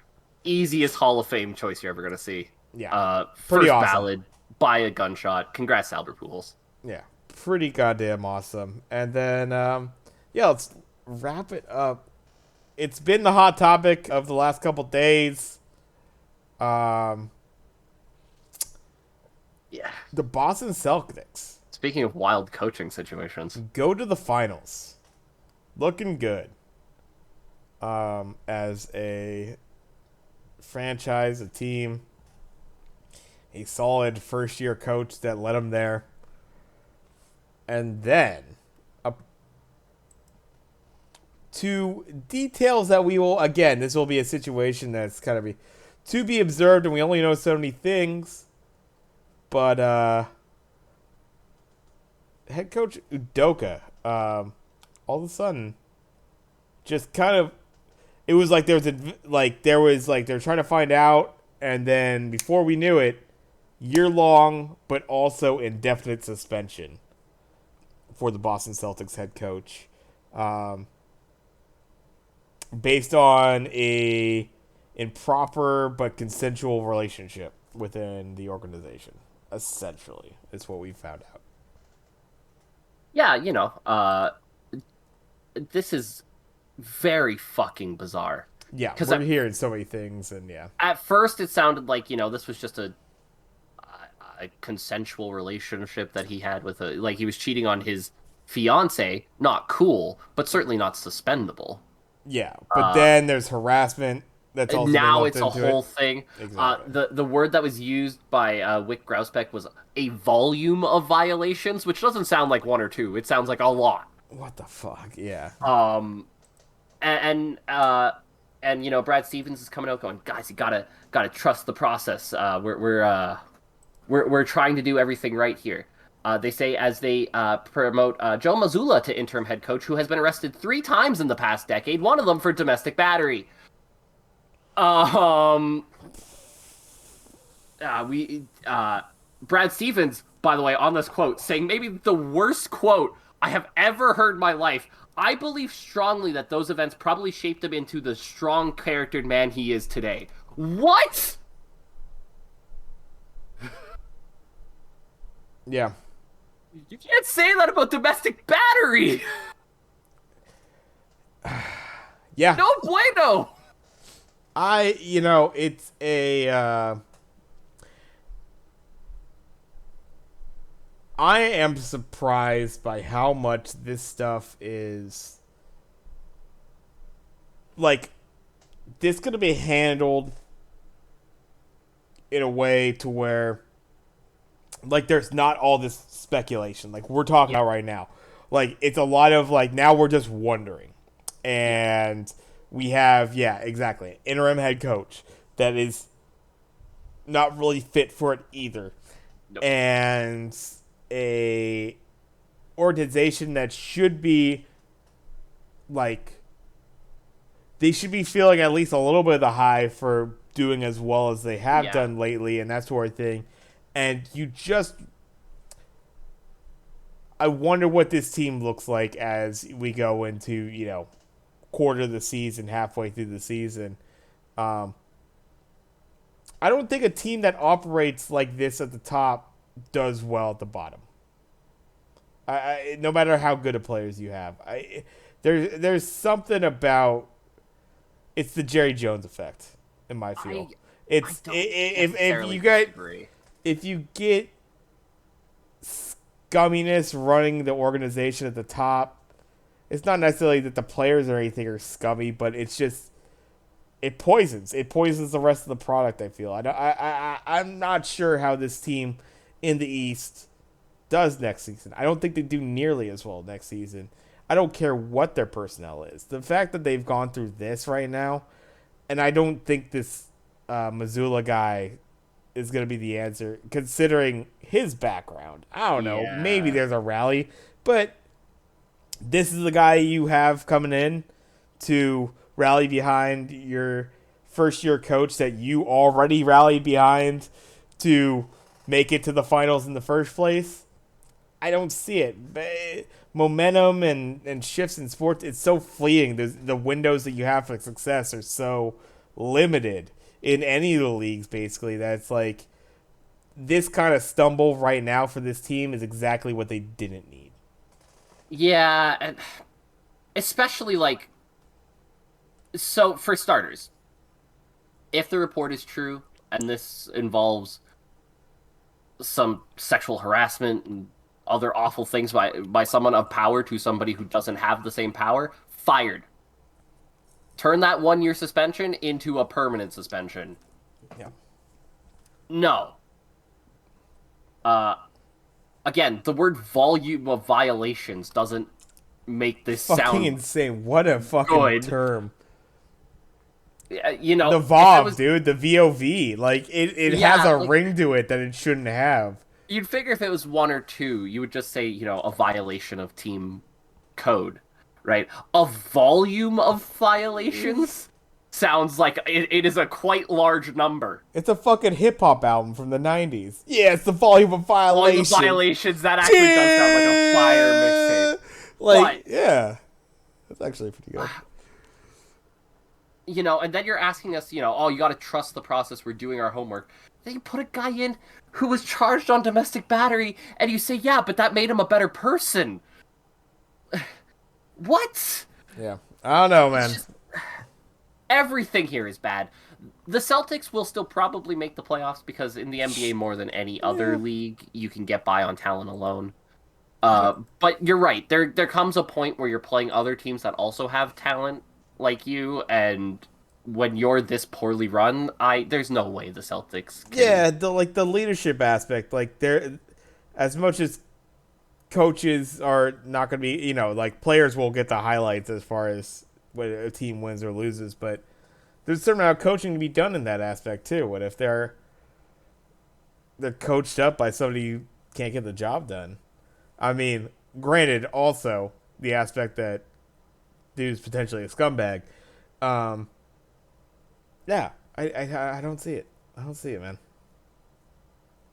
This became a uh, championship potential team to what another middling Eastern Conference team. Which Congrats on your good luck. sixth place Yeah, and that's maybe first round win. yeah, and it's not like 5 years ago when you could be like, oh yeah, the East is weak and the West is stacked. No, East is pretty goddamn good. You're not There's some getting any easy strong outs there. teams. Good luck when you're in the middle of the pack on that one. Yeah, Um, there is some strong teams in the East for sure. And like there's a lot of teams in the East that have gotten a lot better this offseason too, right? Like I think the Raptors are a solid sleeper team next season to win a few games. I think the Bulls are only going up, yeah. right? I think you look at teams like the Atlanta Hawks, for example. They always tend to stick around and be a decent team. Yep. It's hard for me to look at the Celtics and everything that's going on and go, yeah, you'll be able to put all that on the back burner. Because you know, the second this team starts losing a couple of games, those questions are going to come up. No doubt. And yeah, and how much do you take those questions? Like, how much before you actually make a move there? It might be too late, honestly, but we'll see. It'll be a long season ahead of them. I don't expect the greatest, but there's a hell of a situation to be put in.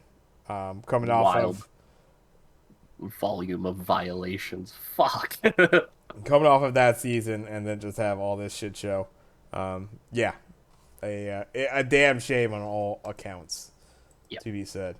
Anything else you want to hit upon as we we're going on 3:45 of this episode right now? A lengthy Quick one. congrats to Canelo, I guess.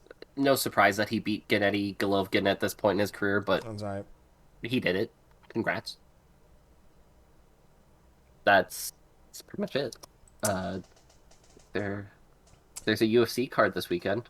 It's not Yeah, particularly interesting. yeah. We got some UFC. Roger Federer actually finishing off Federer his retired. career. That's the tip of the cap to Roger. Bad time for tennis. Losing Serena Williams and Roger Federer in the same year, that's going to be rough for the commercial market. You Yeah, got some young people coming up who, you know, two people who watch a lot of tennis are going to be impressive. And, uh, Alcaraz in a couple years is going to be an absolute stud. But these next couple years for tennis are going to be a little bit rough. I think they're going to be a little bit barren as far as star power goes. yep. And yeah, we'll see as the baseball playoff picture starts to really unravel itself, reveal By itself. next All week's those things. episode, I think we should more or less know who the playoff teams are. So yeah, we might hit upon that a little bit, but I suppose that will do us for this episode of Sports Cliches. Thank you very much all for joining us. We'll be going in next Friday into the results of the Week 3 matchups, looking at the Week 4 matchups, giving our predictions and other things in sports. Hope to see you all then. Thank you very much for stopping by. You can catch us live on Friday evenings at twitch.tv/tapatioJ. That's TAPATIOJ.